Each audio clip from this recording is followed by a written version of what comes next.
Start करते हैं। So, first of all, let me introduce myself. My name is Usman, and I'm currently working as a principal DevOps engineer in 10 Pearls. मेरी असल में थोड़ा सा मैं अब इनिशियली बता दूं, मेरी थोड़ी सी तबीयत अचानक खराब हो गई थी, तो मैं थोड़ा सा इसको ज़्यादा डेप्थ में नहीं जाऊंगा, लेकिन मैं ये ज़्यादा अप्रिशिएट करूंगा अगर आप लोग ओपनली क्वेश्चंस करें at the end of the session, तो वो काफ़ी बेटर रहेगा, ताकि आप लोगों की जो कन्फ्यूजन्स हैं, जो आप लोगों की क्यूरीज हैं, उसके मैं ओपनली आंसर्स दे सकूं। लेकिन ये कि ड्यू टू दिस रीज़न हम एक और भी डिटेल सेशन फिर प्लान कर लेंगे, अगर आप लोगों को लगेगा कि कुछ चीज़ें कम हैं इसमें, तो आप लोग मुझे फीडबैक दे सकते हैं at the end of the session, और फिर मैं ऑब्वियसली उसको ज़रूर कैटर करूँगा। तो अभी स्टार्ट करते हैं। मैंने जिस तरह आपको बताया कि उस्मान नाम है मेरा, और एट द मोमेंट मैं प्रिंसिपल डेवऑप्स इंजीनियर हूँ 10 पर्ल्स में। मुझे तकरीबन 10 इयर्स हो चुके हुए हैं in IT industry, where I was working as a IT administration, I was working as a voice over IP, और उसके बाद मैंने अपने आप को ट्रांसफॉर्म किया था टूवर्ड्स डेवऑप्स। तो मैं आप लोगों को सिर्फ अप्रिशिएट करने के लिए, आप लोगों को मोटिवेट करने के लिए थोड़ा सा डेप्थ में जाके बताऊंगा कि मैंने किस तरह से अपने आप को ट्रांसफॉर्म किया था while I was working in a Ibex. आप लोगों ने टीआरजी का नाम शायद सुना होगा, आप लोगों ने अफिनिटी का नाम सुना होगा। टीआरजी इज अ ग्रुप जहाँ पे मैं काम करता था as a voice over IP engineer.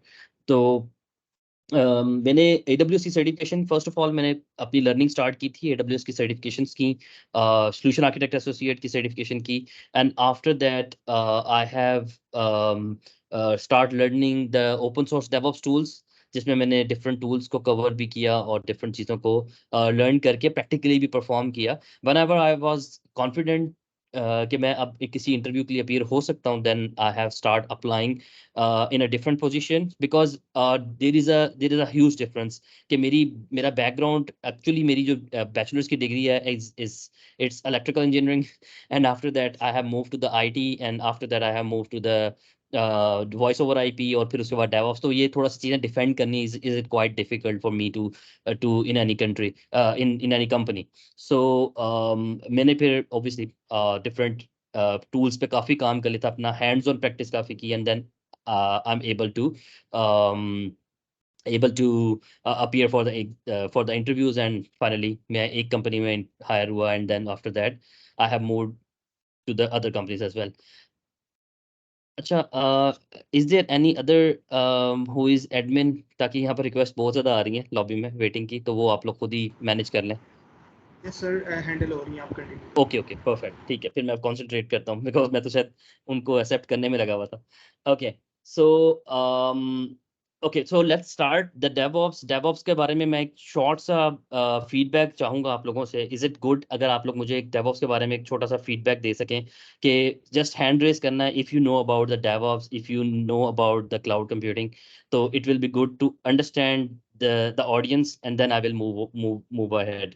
Understanding इस हद तक भी हो सकती है कि आपको अगर बेसिक लेवल की भी अंडरस्टैंडिंग है, तो क्योंकि मेरे दो क्वेश्चन होंगे, पहला तो क्वेश्चन आ रहा है मेरे पास, अभी आंसर्स आ चुके हैं, जस्ट अभी तक 3-4 हाथ ही खड़े हुए हैं। As compare to the audience, number of audience, it should be 50+।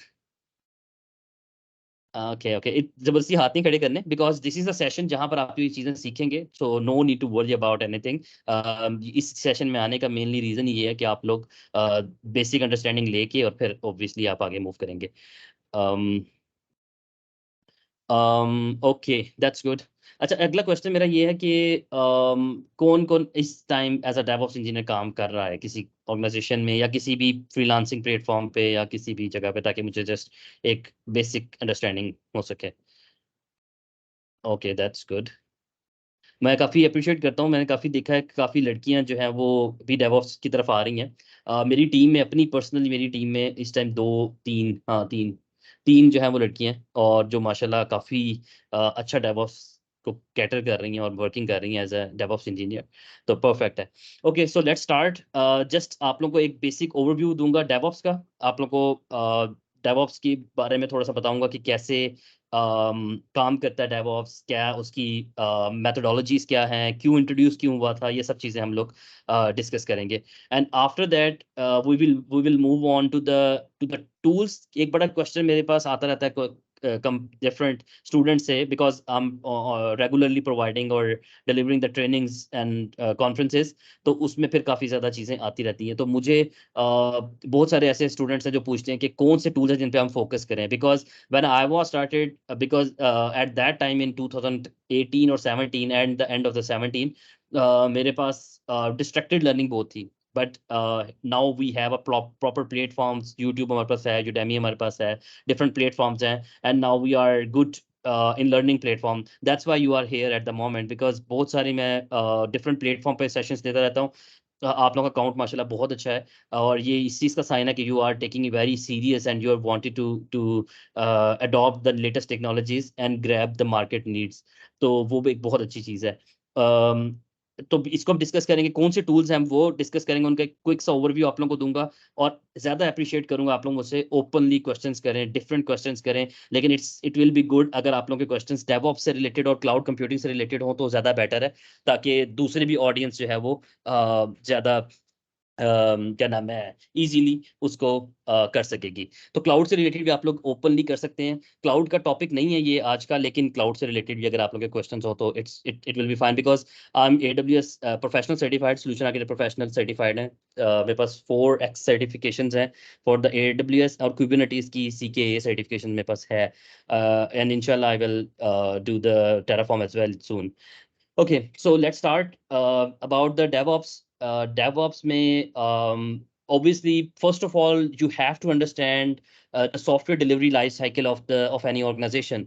Actually, purpose क्या है हर कंपनी का, हर कंपनी जो हम, क्योंकि हाँ DevOps obviously किसी मैकेनिकल कंपनी में या इलेक्ट्रिकल कंपनी में नहीं यूज होती, obviously this is the methodology जो कि हमारी सॉफ्टवेयर इंडस्ट्री में यूज होती है। तो सॉफ्टवेयर इंडस्ट्री में आप लोगों को सबसे पहले समझना चाहिए कि सॉफ्टवेयर डेवलपमेंट लाइफ साइकिल क्या होता है। whenever you are understanding the development life cycle, then it will be very easy to move ahead, and then you can easily understand the issues, because हमें regularly life में काम करते हुए बहुत सारे issues face होते हैं, and I will discuss these issues as well। तो अच्छा, सबसे पहले ये होती है requirements gathering, because whenever we were working with any client, और जब हमारा कोई भी client आता है initially, तो हमें सबसे पहले उस client की requirements की gathering जो है वो बहुत जरूरी होती है।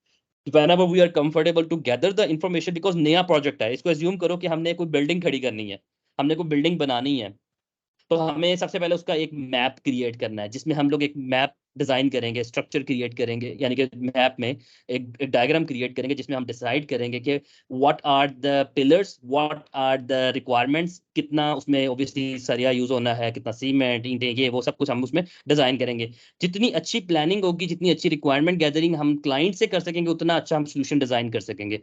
अदरवाइज ऑब्वियसली अगर हमारी रिक्वायरमेंट्स और चीज़ें क्लियर नहीं होंगी, then it will be create a mess, और वो आप लोगों के लिए बहुत इश्यूज होंगे, और ऑब्वियसली वो आप लोगों के लिए प्रॉब्लमेटिक होगा इन फ्यूचर। तो हम वो करते हैं requirements gathering, analysis and designing. ये मैंने बताया था कि हम जब रिक्वायरमेंट्स ले लेते हैं, and then we will analyse and design it the proper architecture. As you are working as a cloud engineer at the moment, mostly organisations जो है वो क्लाउड के ऊपर काम कर रही हैं, ऑन प्रेम के ऊपर बहुत कम ऑर्गेनाइजेशंस हैं। जिस तरह मैंने आपको TRG का नाम लिया, I was working there, they are having almost 3 to 4 different data centres in Pakistan. तो आप उसको जो है एक्चुअली अप्लाई कर सकते हैं, आप लोग ऑन प्रेम पे जो है वो चीज़ें कर सकते हैं, लेकिन whenever you are working on a cloud computing, then you have a small limitations, जिसमें आपको क्लाउड की बेस्ट प्रैक्टिसेस को अडॉप्ट करना पड़ता है, क्लाउड की जो भी रिक्वायरमेंट्स और सिक्योरिटी कंसर्न्स होते हैं उनको आपने हाईलाइट करना बहुत ज़रूरी होता है। Otherwise it will be create a mess, और उसके ऑब्वियसली लूप होल्स जो हैं वो आप लोगों के लिए और आपके क्लाइंट के लिए बहुत ज़्यादा प्रॉब्लमेटिक होंगे। So designing is one another important topic. अगर आप लोग में से कोई सोल्यूशन आर्किटेक्ट की प्रेपरेशन कर रहा है, चाहे वो सोल्यूशन आर्किटेक्ट किसी AWS की सर्टिफिकेशन में है, या एज्योर में है, या GCP में है, it's everything is I think almost same, तो इसमें कोई इतना मसला नहीं है, आपको तकरीबन सब चीज़ें सेम मिलेंगी। लेकिन वहाँ पर जो इंफ्रास्ट्रक्चर जो आप सोल्यूशन आर्किटेक्ट होते हैं, सोल्यूशन आर्किटेक्ट पर्सन वो पर्सन है जो कि डिजाइन करता है best solution according to the security, according to the elasticity, according to the cost optimization and many other factors as well. तो designing is another very very important thing. तो आपको ये जो है बहुत केयरफुली करनी पड़ती है as a DevOps engineer. Pakistan के अंदर जब जॉब मार्केट है उसमें हमें फुल स्टैक कह सकते हैं कि हमें क्लाउड का और सॉरी डेवऑप्स का हमें सारी चीज़ें आनी चाहिए। हमें हर टूल के बारे में क्या नाम है, हमें पता होना चाहिए। अगर हमें इंफॉर्मेशन नहीं होगी क्लाउड की, अगर हमें इंफॉर्मेशन नहीं होगी डेवऑप्स की, then it will be very very problematic for us. तो इसीलिए हमें कंप्लीटली रेडी होना पड़ता है। ये बिल्कुल जज नहीं करना कि मैं अभी बहुत ज्यादा ऊपर से चीजें बता रहा हूँ। मैं आप लोगों को मोटिवेट भी करूंगा इंशाल्लाह, आपको टूल्स भी बताऊंगा कि आपको कौन कौन से टूल्स करने हैं, और वो आप लोगों के लिए बहुत ज्यादा हेल्पफुल होंगे इंशाल्लाह, ताकि आप लोग स्टार्ट कर सकें, कहीं से स्टार्ट कर सकें। और उसके लिए अगर आप लोगों को रिसोर्सेज भी चाहिए होंगे, then I will share the resources, best resources जो कि इंटरनेट पे अवेलेबल हैं to the admin, and then he will share with you. तो हम वहां से ये कर सकते हैं। मैं क्वेश्चंस लूंगा, but it will be good अगर आप लोग थोड़ा सा बस वेट करें, कुछ चीजें हो जाएंगी and then it will be good कि हम उसके क्वेश्चंस आप लोग के ले सकूंगा। मैं भी आप लोग की चैट नहीं पढ़ रहा, मैं इंशाल्लाह बाद में एट द एंड आप लोग की चैट भी जो है वो कर लूंगा इंशाल्लाह रीड, और फिर मैं उसके अकॉर्डिंगली आंसर दूँ। आप लोग अपने टाइप कर सकते हैं answers, question sorry, not answers.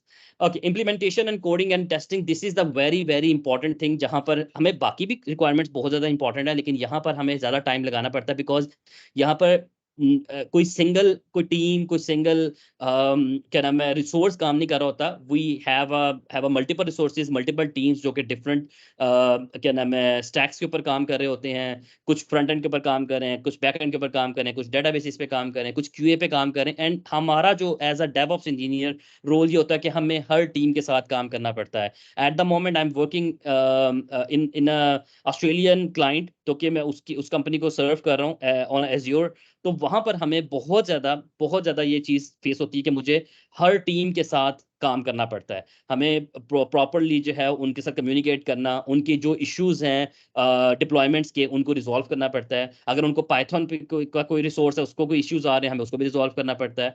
तो इसीलिए ये बात याद रखना, डीमोटिवेट नहीं होना। इंशाल्लाह I will motivate you as well, but आप लोगों को बहुत ज्यादा स्पेसिफिकली लर्निंग करनी है, डिस्ट्रैक्टेड लर्निंग नहीं करनी। अगर आप डिस्ट्रैक्ट होंगे तो then it will be very very time wasting for you, because mostly यही होता रहा है मेरे साथ भी। मैं भी, क्योंकि जब मैं लर्निंग स्टार्ट की थी तो मैंने बहुत डिस्ट्रैक्टेड लर्निंग की, एंड उसकी वजह से बहुत ज्यादा मेरा टाइम वेस्ट हुआ था।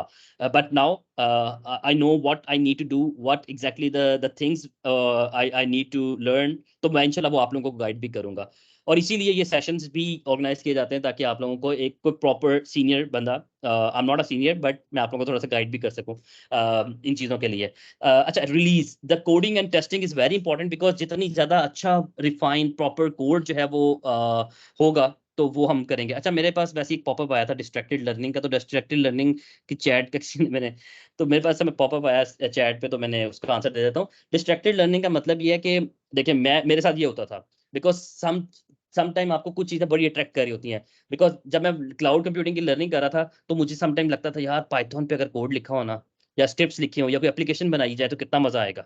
तो मैं पाइथन की तरफ चल पड़ता था। फिर लगता था यार पाइथन पे तो चल थोड़ा सा काम कर लेते हैं, तो हमें अब मुझे डॉकर पे करना चाहिए, कंटेनर्स पे काम करना चाहिए, तो मैं उस तरफ चल पड़ा। तो कोई चीज़ कंप्लीट नहीं होगी तो आप ये समझ लें आप डिस्ट्रैक्टेड लर्निंग कर रहे हैं। आपको जो चीज़ पकड़नी है, आपको पहले अपना टारगेट प्रॉपर क्लियर होना चाहिए। और डेवऑप्स एक ऐसी चीज है, अगर कोई माइंड में बना के बैठा है कि वो डेवऑप्स इंजीनियर बनना चाहता है, तो इसका मतलब है कि उसको पूरी अपनी एफर्ट, पूरा अपना टाइम एक चीज पे लगाना चाहिए, और वो है डेवऑप्स की लर्निंग। और एक बात मैं आपको गारंटीडली कह रहा हूँ, मेरे ख्याल से मैंने मोर देन 300 to 500 तकरीबन अप्रोक्सीमेटली, क्योंकि 2-3 मेरे डिफरेंट कोर्सेज हैं, मैंने स्टूडेंट्स को पढ़ाया हुआ है। और मैंने लिटरली ऐसे भी स्टूडेंट्स थे जो कि ये नहीं कि मेरे कोर्स की वजह से, उनकी अपनी एफर्ट ऑब्वियसली थी, उन्होंने टाइम स्पेंड किया, उन्होंने प्रॉपरली एक साल में लर्निंग करके, and then now they are proper DevOps engineer जो कि प्रॉपरली मार्केट में काम कर रहे हैं। बहुत सारे मेरे स्टूडेंट्स जो है वो लिंक्डइन पे भी अवेलेबल है और काफ़ी जगहों पे। तो एक्चुअली बताने का पर्पज ये कि उनमें से कई ऐसे भी थे जो फाइनेंस के बैकग्राउंड से बिलोंग करते थे, कुछ ऐसे थे जो कि क्या नाम है प्रोफेसर, मेरे एक थे यूके के, एक प्रोफेसर थे जो कि जिनको मैंने करवाया, ट्रेनिंग दी थी। उन्होंने कोविड के डेज में, जब कोविड था, तो उस साल में वो कहते हैं कि मैंने तकरीबन को 6 मंथ्स अपने कमरे से तकरीबन नहीं निकला था मैं, और मैंने फुल टाइम लर्निंग की। And then after I think 10 years, वो प्रोफेसर यानी कि जब करा रहे थे पाकिस्तान में प्रोफेसर थे, and then he move to UK, and then he start learning. तो after 10 years he started learning again and he grabbed everything properly because he knows that कि what exactly the things he need to learn. Otherwise अगर distracted learning होती तो it's mean कि उनके 6 month उनके 1 साल या 2 साल भी लग सकते थे. सो मतलब ये है कि डिस्ट्रैक्टेड लर्निंग नहीं करनी, फोकस लर्निंग करनी है, एंड क्वेश्चंस करने हैं मुझसे जितने भी आप लोग के होंगे, इंशाल्लाह I will guide you. Okay, release process में ये होता है कि जब आपका कोड रेडी हो जाता है, प्रॉपर टेस्ट हो जाता है, तो हमारा अगला काम ये होता है कि हम प्रॉपर तरीके से एप्लीकेशन को रिलीज करें, हम लाइव करें एप्लीकेशन को, ताकि एप्लीकेशन जितनी स्मूथली लाइव होगी या जितना उसका रिलीज प्रोसेस स्मूथ होगा उसको लाइव करने का, उतना ज्यादा कंपनी का टाइम बचेगा. एक्चुअली जब मैं डेवऑप्स का आपको इंट्रोडक्शन दूंगा तो मैं आपको बताऊंगा कि एक्चुअली डेवऑप्स का पर्पस क्या था. डेवऑप्स की तो बहुत सारे लोग पर्पसेस निकालते हैं, लेकिन एक्चुअल कंपनी के अकॉर्डिंगली क्या पर्पस था, I will tell you when I will start the DevOps introduction. Maintenance, because whenever everything is ready, whenever everything is release, then हमारा मेंटेनेंस का काम शुरू हो जाता है. बिकॉज अगर हम किसी चीज को मेंटेन नहीं करेंगे तो हमारी एप्लीकेशन जो है वो खराब होना शुरू हो जाएगी, डाउन होना शुरू हो जाएगी. बिकॉज एज अ ह्यूमन भी अगर हम अपनी बॉडी का अपना ख्याल ना रखें तो ऑब्वियसली हमारी परफॉर्मेंस भी डाउन हो जाती है. तो इसी तरह मशीन की परफॉर्मेंस भी या एप्लीकेशन की परफॉर्मेंस भी रेगुलर मेंटेनेंस मांगती है, and then you will properly able to maintain and release everything. तो वो आप सब कुछ जो है वो कर सकते हैं.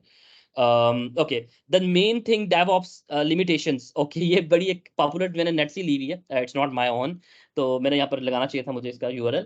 एक्चुअली ये एक वॉल ऑफ कंफ्यूजन थी जिसकी वजह से DevOps ऑब्वियसली प्रॉपरली इंट्रोड्यूस हुआ था.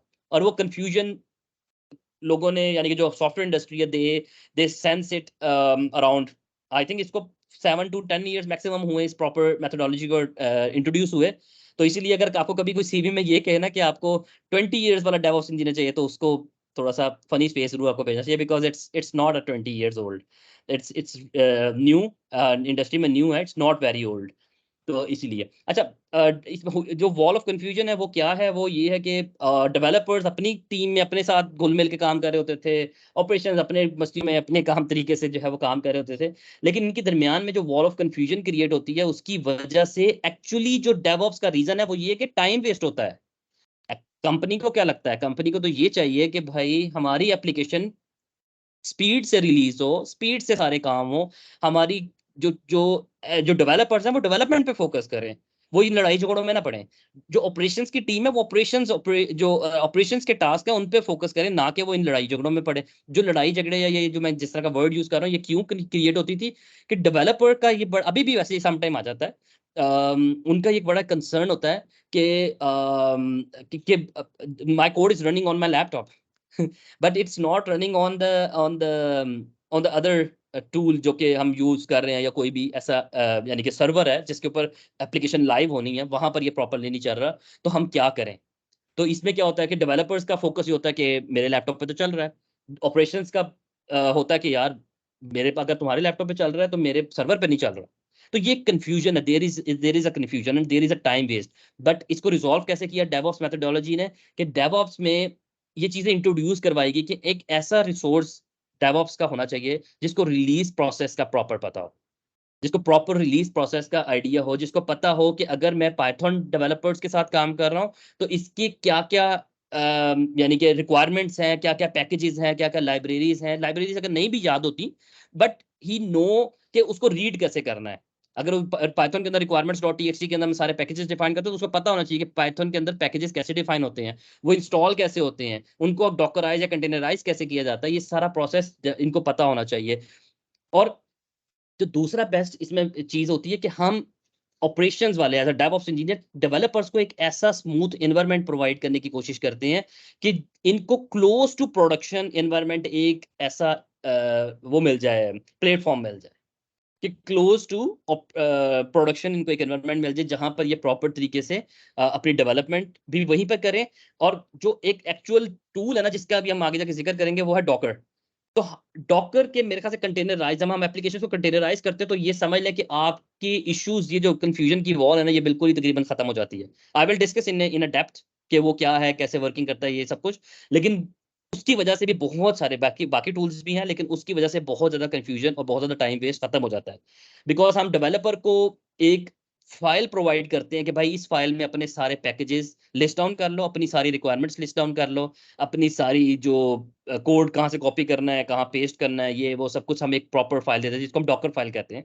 वो हम इनशाला आगे डिस्कस करते हैं। तो वो जब हम क्या करते हैं, जब हमें लाइव करना होता है तो हम उसी को उठा के प्रोडक्शन में डाल देते हैं और हमें कोई कंफ्यूजन नहीं आती, कोई प्रॉब्लम नहीं आती और वो बड़ा स्मूथ हो जाता है। बट अगर प्रॉपरली किया जाए तो ऑब्वियसली, तो ये एक कंफ्यूजन थी जिसको दूर करने के लिए ऑब्वियसली हमने जो है वो डेवऑप्स इंट्रोड्यूस किया। डेवऑप्स क्या है, मैं honestly speaking I am not appreciate कि मैं डेफिनेशंस के ऊपर प्रॉपरली जाऊं। I will share these slides with you if you wanted to learn or if you wanted to read it, so you may read it. So DevOps वही है जो मैंने आपको बताया कि IT टीम एक ऐसा रिसोर्स, ऐसा प्रॉपर तरीके से एक ऐसा रिसोर्स जिसको जिसको डेवलपमेंट की भी थोड़ी सेंस हो, जिसको पता हो कि यार अगर मुझे को पाइथन के पैकेजेस इंस्टॉल करने, देन आई नो दैट। अगर नोड के पैकेजेस इंस्टॉल करने, नोड को सेटअप करना है, प्रॉपर वर्जन्स ढूंढने हैं, लिनक्स के ऊपर या किसी भी विंडो सर्वर के ऊपर डॉट नेट को सेटअप करना है या कुछ भी, तो उसको उसको पता हो कि भाई ये चीजें कैसे की जाती हैं। एंड द डेवऑप्स का जो एक्स्ट्रा रोल होता है वो ये होता है कि डेवलपर्स को एक ऑटोमेशन, एक एनवायरनमेंट प्रोवाइड किया जाए, ऑटोमेटेड एनवायरनमेंट प्रोवाइड किया जाए। ऑटोमेटेड एनवायरनमेंट का मतलब ये होता है कि जहां पर वो स्मूथली अपनी चीजों को, अपनी एप्लीकेशन को रिलीज कर सके प्रॉपर तरीके से, यानी कि अपने कोड को I will draw it later, I will draw on my paint of my Mac. तो उसमें फिर आपको मैं बताऊंगा कि कैसे एक्चुअल में प्रोसेस परफॉर्म होता है।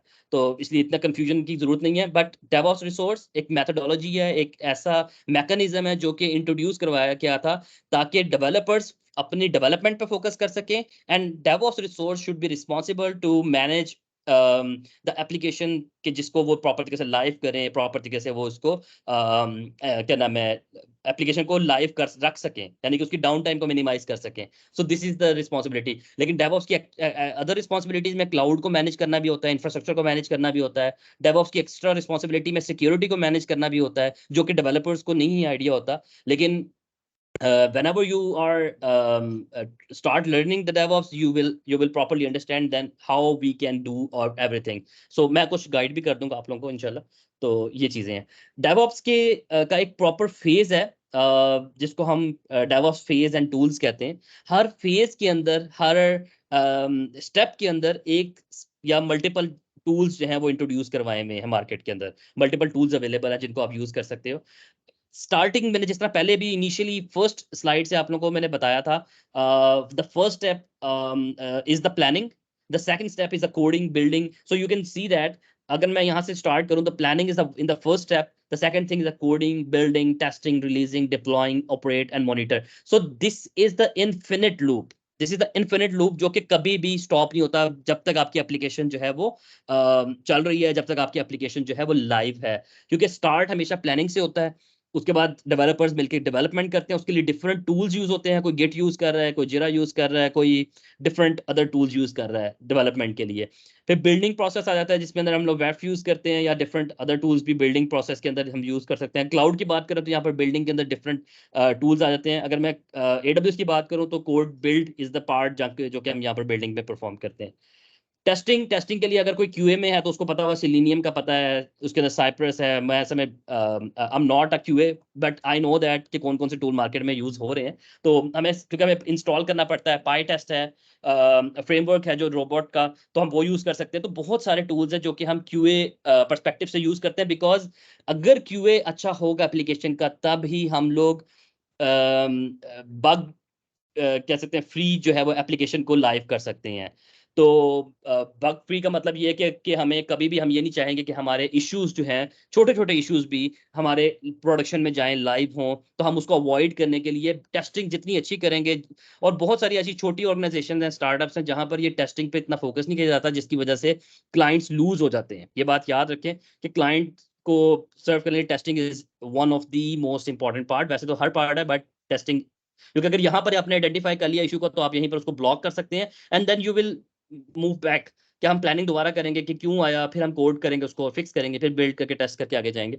रिलीजिंग पार्ट के अंदर जो है वो डिफरेंट टूल्स होते हैं, जेंकिंस है या गिटहब CI है या गिटहब एक्शंस हैं, सर्कल CI है, ट्रेविस है, बेपना टूल्स जो है वो रिलीज प्रोसेस के अंदर यूज होते हैं। ये प्रोसेस रिलीज का क्या है, आई विल एक्सप्लेन इट इंशाल्लाह जो अपकमिंग स्लाइड्स आएंगे उसमें मैं आपको एक्सप्लेन करूंगा प्रॉपर्ली। जेंकिंस के बारे में बताऊंगा because I worked on Jenkins a lot.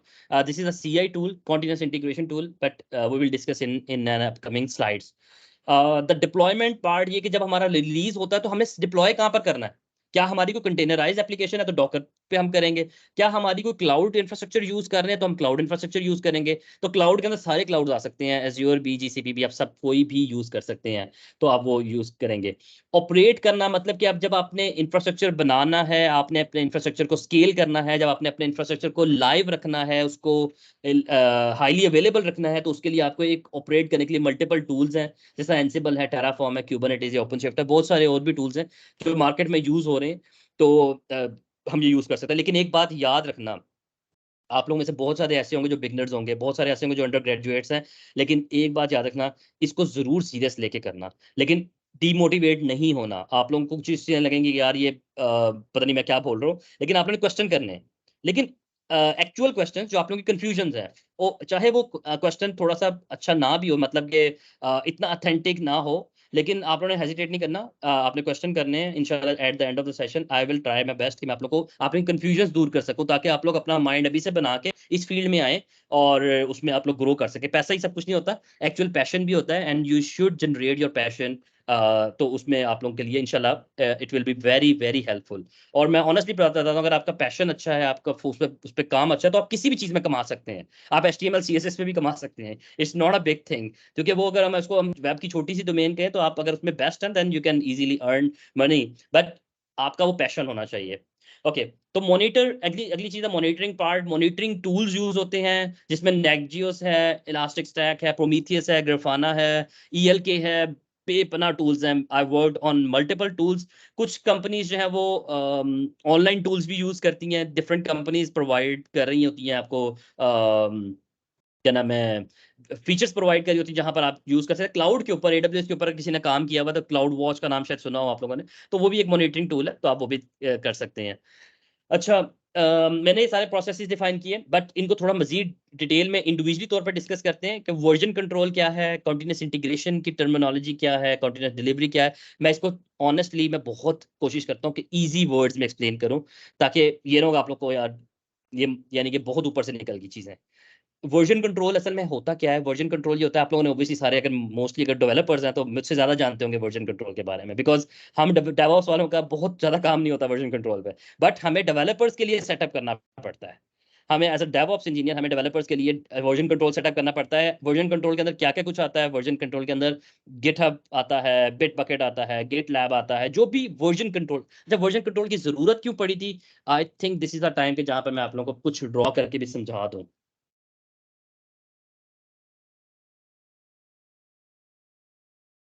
Actually, जो sorry, I think it's maximized. Okay. Okay, so version control की एक्चुअली में जरूरत इसलिए पड़ी थी कि अगर हम लोग बात करें कि बहुत सारे डेवलपर्स काम कर रहे हैं ऑन अ सिंगल एप्लीकेशन, तो हम कैसे उन सब डेवलपर्स की चेंजेस को ट्रैक कर सकते हैं, हम उन सब डेवलपर्स की चेंजेस को कॉन्फ्लिक्ट से बचा सकते हैं। फॉर एग्जांपल, हमारे पास एक डेवलपर है, वन डेवलपर यहाँ पर काम कर रहा है, to developer, I think it's very small, but ये मेरा 1 2 3 4 ही लिखा है मैंने। ओके, तो बहुत सारे डेवलपर्स हैं डिफरेंट, यानी कि फॉर एग्जांपल अगर वो सिंगल एप्लीकेशन पे काम करे, तो उनकी चेंजेस को, उनकी चीजों को प्रॉपरली ट्रैक करना, तो उसके लिए और प्रॉपरली उनको क्या नाम है, उनके वर्जन्स क्रिएट करना। तो हर डेवलपर अपनी चेंजेस एक स्पेसिफिक रिमोट रिपोजिटरी पे पुश करता है, जिसका जिसको हम लोग गिटहब भी कह सकते हैं, या जिसका साइज कैसे इंक्रीज होना है। Just give me 1 minute, I think it,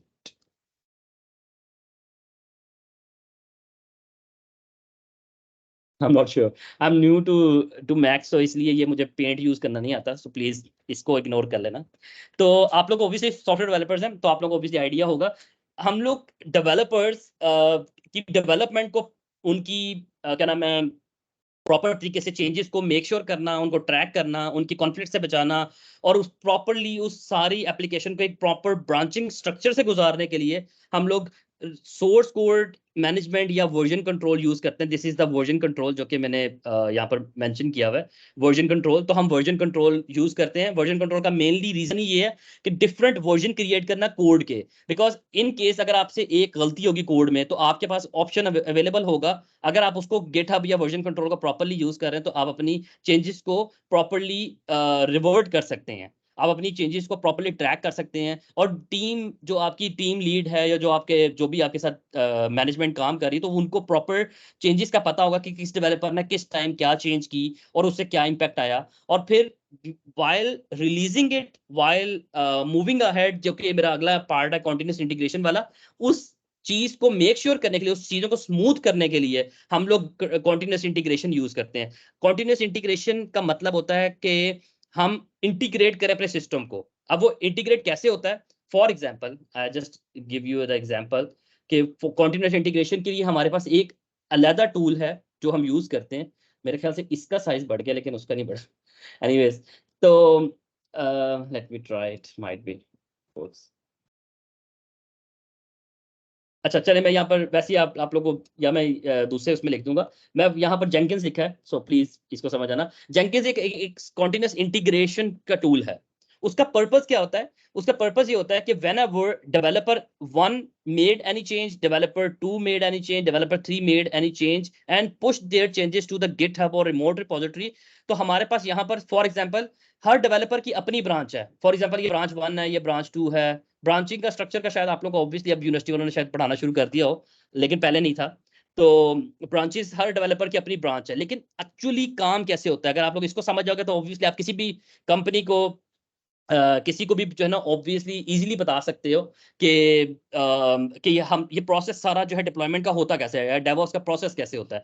कि डेवलपर 1 ने पुश किया चेंजेस गिटहब पे, डेवलपर 2 ने पुश की अपनी अपनी अपनी ब्रांचेस में। लेकिन हमारे पास यहाँ पर ना हर गिटहब के अंदर हम कोशिश करते हैं कि हम 3 मेजर किस्म की ब्रांचेस बनाएं। क्योंकि ये इसका टेक्स्ट प्रॉपर नहीं आ रहा तो मैं यहाँ पर इसको लेट मी ट्राई। तो मैं यहाँ पर ना जो 3 ब्रांचेस हैं मेन हमारी, जो हम लोग ज्यादातर यूज करते हैं या ज्यादा प्रॉपर ब्रांचेस हैं। लेट मी ट्राई कि ये बड़ा हो जाए किसी तरह। Sorry guys, just give me 1 minute, मैं ट्राई करता हूँ कि इसका साइज, फॉन्ट साइज जो है ना वो बड़ा हो जाए। या let me zoom it, I think zoom in, I think it's good.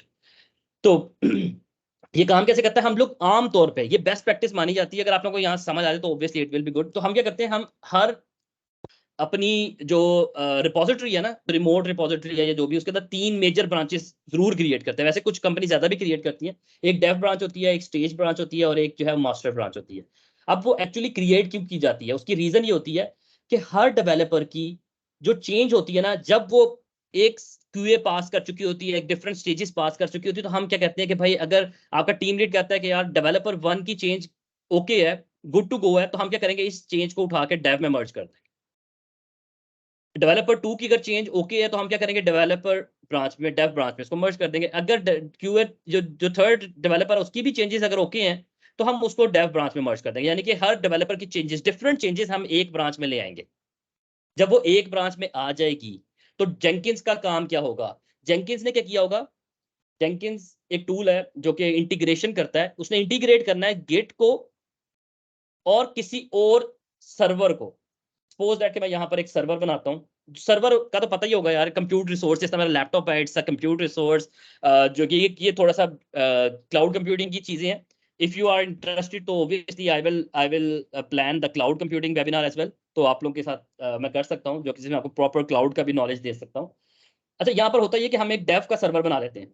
Dave का सर्वर क्या होगा कि जेंकिंस क्या करेगा, वो डेव में जैसे ही कोई चेंज आएगी, जेंकिंस उसको चेंज को उठाएगा और उठा के डेव सर्वर पे एक्चुअली डिप्लॉय कर देगा। जब डेव सर्वर पे वो चेंज चली जाएगी तो कोई भी एक यूआरएल होगा, उसको हिट करेंगे, आपकी एप्लीकेशन एक्सेसिबल होगी। और वो एप्लीकेशन एक्सेसिबल होगी जिसमें डेवलपर 1 का कोड भी पड़ा होगा, जिसमें डेवलपर 2 का कोड भी पड़ा होगा, जिसमें डेवलपर 3 का कोड भी पड़ा होगा। ठीक है। अब अगला काम क्या होता है, अगर यहां पर सब टीम ने कह दिया कि यार ये चेंजेस गुड है, ओके हैं, यानी कि अब ये आगे प्रोडक्शन वाली तरफ जा सकती हैं, तो हम क्या करेंगे, आप लोगों को पीआर का कॉन्सेप्ट तो पता होगा, पुल रिक्वेस्ट का। हम डेव से एक पुल रिक्वेस्ट क्रिएट करके स्टेजिंग में मर्ज कर देंगे। PR क्रिएट करते हैं, it's a PR, pull request. ये गेट की टर्मिनोलॉजीज हैं, बिकॉज ये चीजें बहुत बड़ी हैं, इसको मैं शायद 1 घंटे में नहीं, ये मेरे ख्याल से मैं जो कोर्सेज पढ़ाता हूँ, ये मेरे एक एक टूल जो है वो मेरे ख्याल से कोई 2-3 हफ्ते के हैं, तो ऑब्वियसली इसमें बहुत ज्यादा टाइम लगता है, लेकिन इसको शॉर्ट टाइम में एक्सप्लेन करना इट्स लिटिल हार्ड, और स्पेशली जब कोई नई ऑडियंस हो तो ऑब्वियसली इट्स वेरी हार्ड। अच्छा, स्टेजिंग में क्या होता है, जेंकिंस ने जैसी स्टेजिंग में चेंज आना है, जेंकिंस ने उसको सेंस करना है, और जेंकिंस ने उस चेंज को उठा के, जेंकिंस जो एक अलग एक और सर्वर होगा, जो कि सेपरेट सर्वर होगा स्टेजिंग का, उस पे डालते हैं। स्टेजिंग होता क्या है, स्टेजिंग होता है वो एनवायरमेंट, वो सर्वर, वो प्लेटफॉर्म जो कि क्लोज टू प्रोडक्शन होता है, जो कि क्लोज टू प्रोडक्शन है, यानी कि मैं कह सकता हूँ कि मेरी प्रोडक्शन में जो चीज चल रही है सेम एज इट इज वो चीज मेरी जो है वो क्या नाम है इस पे चल रही है, जो कि मेरी इसके ऊपर स्टेजिंग के ऊपर चल रही है। तो फिर अगला काम क्या होता है, अगला काम ये होता है कि जब चेंजेस गुड टू गो हैं तो हम क्या करते हैं, उठाते हैं चेंजेस और इसकी PR मास्टर में मर्ज करते हैं। जब मास्टर में मर्ज होती हैं तो आपकी चेंजेस प्रॉड में चली जाती हैं, जो कि लाइव एनवायरनमेंट है। कभी भी किसी डेवलपर को, किसी को भी ये अलाउ नहीं होता कि वो प्रोडक्शन के अंदर डायरेक्टली मर्ज कर सकें चीजों को। सो प्लीज ये चीजें, ये प्रोसेस है, इट्स अ डेवलपमेंट प्रोसेस, जो कि हम रेगुलरली क्रिएट कर रहे होते हैं, जो कि हम रेगुलरली बना रहे होते हैं। और हम जब बनाते हैं तो ऑब्वियसली उससे हम लोग की काफी सारी चीजें जो है वो ओके हो जाती हैं, कि हम लोग के डेवलपर्स की डेवलपमेंट, देखो डेवलपर्स का आप काम क्या है कि वो डेवलपमेंट पे फोकस करेंगे। उनका काम ये नहीं है कि भाई डेवलपर डेव एनवायरनमेंट में चेंजेस नहीं चल रही, स्टेजिंग में सही नहीं चल रही, या प्रोडक्शन में नहीं चल रही, ये सारा कुछ अगर ऑटोमेटेडली क्रिएटेड है तो हमारे टूल खुद ही चेंजेस पकड़ेंगे, खुद ही उसको डिप्लॉय करते जाएंगे, और एंड पे यहाँ पर रिपोर्ट भी देते जाएंगे, ईमेल भी कर देंगे, नोटिफिकेशन भी भेज देंगे आपके मोबाइल के ऊपर जहां पर आपको चाहिए, तो वो भी सब कुछ आपको मिल सकता है। तो it's all about the continuous integration, जो कि हम वर्जन कंट्रोल का देखा कि हमने गेट यूज किया, कॉन्टिन्यूस इंटीग्रेशन जिसमें इंटीग्रेशन की, और कॉन्टिन्यूस डिप्लॉयमेंट होता है जब हम लोग डेव प्रॉड या क्या नाम है स्टेजिंग एनवायरनमेंट के ऊपर चीजों को लाइव करते हैं। और लेकिन इन सब चीजों को लाइव करने के बाद हमारा एक काम एक्स्ट्रा रह जाता है, और वो काम है कि हम इसको चलता हुआ छोड़ नहीं देते, हम इसको कॉन्टिन्यूसली मॉनिटर करते हैं। तो हमारी एक आखिरी स्टेज होती है जिसको हम कहते हैं कॉन्टिन्यूसली मॉनिटरिंग, कॉन्टिन्यूस मॉनिटरिंग, तो हम वो करते हैं। तो ये सारी स्टेजेस हम लोग डेवऑप्स में आमतौर पे होती हैं। तो अब आगे चलते हैं, डेवऑप्स के जो कॉमन टूल्स हैं, मैं ज़्यादा बहुत ज़्यादा टाइम मेरे ख्याल से ले रहा था। डेवऑप्स के जो टूल्स हैं जो कॉमनली हम लोग यूज़ करते हैं, जो कि मेरी तरफ से रेकमेंडेड है, बाकी और भी टूल्स हैं, लेकिन इजीली आपको अगर कुछ चीज़ें बतानी है तो ऑब्वियसली डेवऑप्स टूल्स के अंदर जो रेकमेंडेड है, लिनक्स। ऑनेस्टली स्पीकिंग, अगर आपको लिनक्स नहीं आती, अगर आपने लिनक्स पे काम नहीं किया और आप डेवऑप्स इंजीनियर बनना चाहते हैं, तो आप ये अपना ख्याल निकाल दें दिल से। बिकॉज मेरा ख्याल है अगर आपको गिट आती है, डॉकर आता है, सब कुछ, आप लिनक्स नहीं आता ना सही से, तो आप आगे नहीं जा सकते। लेकिन याद रखें, लिनक्स नॉट डिफिकल्ट। जो जिसको लिनक्स का चस्का पड़ जाता है ना, जिसको लिनक्स पे काम करने की आदत पड़ जाती है, उसको उसको जो है ना वो विंडोज पसंद नहीं आती। विंडोज यूजर, मैं खुद भी विंडोज यूजर रहा हूँ, recently I move to the Mac. लेकिन ये कि ऑनेस्टली स्पीकिंग, मैंने विंडो के ऊपर भी लिनक्स का जो है वो क्लिनिक का प्लेटफॉर्म जो है वो प्रॉपर्ली सेट किया हुआ था। एक क्लाइंट आता है यूबंटू का, वो मैंने इंस्टॉल किया हुआ था and I have using it. So Linux की किसी भी डिस्ट्रीब्यूशन पे काम करो, लेकिन you should know about the how you can use the command line interface of the Linux. Command line से मेरा एक वैसे कोर्स है, आई विल शेयर अगर एडमिन अलाउ करेगा, बड़ा एक बेसिक लेवल का यूट्यूब के ऊपर पड़ा हुआ है, आप लोग उसको देखें। वो तकरीबन अराउंड 10 to 15 आवर्स का है, 10 आवर्स का माइट भी। आप उसको देखें, वो लिनक्स की किसी को भी पकड़ा दें। ये नहीं कि मैंने बनाया है, वो असल में ये कि बहुत सारे कोर्सेज पढ़े हैं मैंने नेट पे, आप किसी को भी ले सकते हैं। बट वो कोर्स बहुत इजी है, बहुत इजी है, जिसमें आप किसी अननोन को भी देंगे तो ऑब्वियसली वो इजीली उसको अंडरस्टैंड कर लेगा। बिकॉज मैंने स्टार्ट कहाँ से किया हुआ है, मैंने एलएस की कमांड से स्टार्ट किया हुआ है कि एलएस की कमांड क्या होती है, LS-L की कमांड क्या होती है, और उसके बाद फिर PWD और सारे कमांड, फिर आहिस्ता आहिस्ता आहिस्ता उसमें इंस्टॉलेशन और सब कुछ भी आता है, बल्कि उसमें बैश स्क्रिप्टिंग भी मैंने इंक्लूड की हुई है।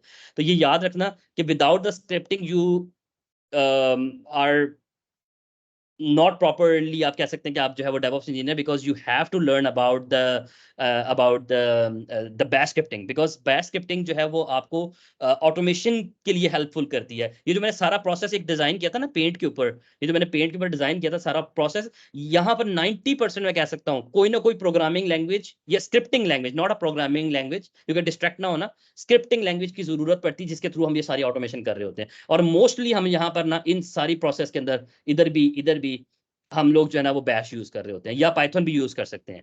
सो जो जिस पे कंफर्टेबल है वो यूज कर सकता है। अच्छा, उसके बाद गिट का बता चुका हूँ, डिस्ट्रीब्यूटेड वर्जन कंट्रोल सिस्टम होता है ताकि आप सोर्स कोड को मैनेज कर सकें, सब कुछ प्रॉपर्ली कर सकें, ये तो मैं पहले एक्सप्लेन कर चुका हूँ। डॉकर मेरी तरफ से रेकमेंडेड है, ये मेरे वो टूल्स मैंने मेंशन किए जो मेरी तरफ से रेकमेंडेड है कि भाई अगर आप लोगों ने पढ़ना है, आप लोगों ने डेवऑप्स इंजीनियर बनना है, तो आप लोग यहाँ से स्टार्ट करें। आप लोग यहाँ से स्टार्ट करेंगे, आप जब ये प्रॉपर्ली तरीके से चीजें कर लेंगे तो फिर आप लोगों के लिए हेल्पफुल होगा कि आप लोग आगे जा सकते हैं। क्योंकि डेवऑप्स में ऑनेस्टली स्पीकिंग मैं ये क्लियरली क्लेम करूंगा ये चीज कि शायद बहुत सारी चीजें ऐसी हैं जो कि मैंने भी अभी तक शायद लर्न की, क्योंकि चीजें ग्रो बहुत स्पीड से हो रही है। जिस तरह आप एआई की बात करो, चैट जीपीटी की बात करो, ये चीजों की बात करो, तो अब एआई और ये किस किस स्पीड से चीजें जो है वो इंट्रोड्यूस हो रही है, तो इनको सबको लर्न करना, सबको यानी कि आप एक छोटा सा दिमाग है हमारा, तो ऑब्वियसली सब चीजें टाइम टेकिंग है ना, तो इसीलिए हम एक वक्त में एक चीज कर सकते हैं। तो ये मेरी तरफ से रिकमेंडेशन है। अच्छा, डॉकर एक कंटेनराइज टूल है। कंटेनराइज का मतलब है कि हम अपनी एप्लीकेशन को ना छोटे छोटे कंटेनर्स में पैक करने की कोशिश करते हैं। उसका मेनली रीजन ये होता है, अगर किसी ने वर्चुअल मशीन पे काम किया हो तो वर्चुअल मशीन के ऊपर अगर मैं आपको कभी मैं कहूँ कि आपको एक युबंटू का इमेज क्रिएट करना है, यानी विंडो का आईएसओ इमेज जो है वो डिप्लॉय करके वर्चुअल मशीन बनानी है, तो आप लोगों को कम से कम बिना, मैं गारंटीडली कहता हूँ कि आप लोगों को शायद, मेरा ख्याल है कि कोई घंटा मिनिमम किसी को घंटा लग जाएगा, क्योंकि उसका जो इमेज है ना, इमेज साइज ही जो ना, अच्छा इमेज साइज जो आईएसओ इमेज है उसका साइज ही तकरीबन कोई 5 to 7 GB का होता है अच्छे इमेज का। लेकिन डॉकर के ऊपर चीजें स्मॉल होती हैं, क्रिएट करना आसान है, और हमारे पास एक क्लाउड अवेलेबल है जिसको हम डॉकर हब कहते हैं।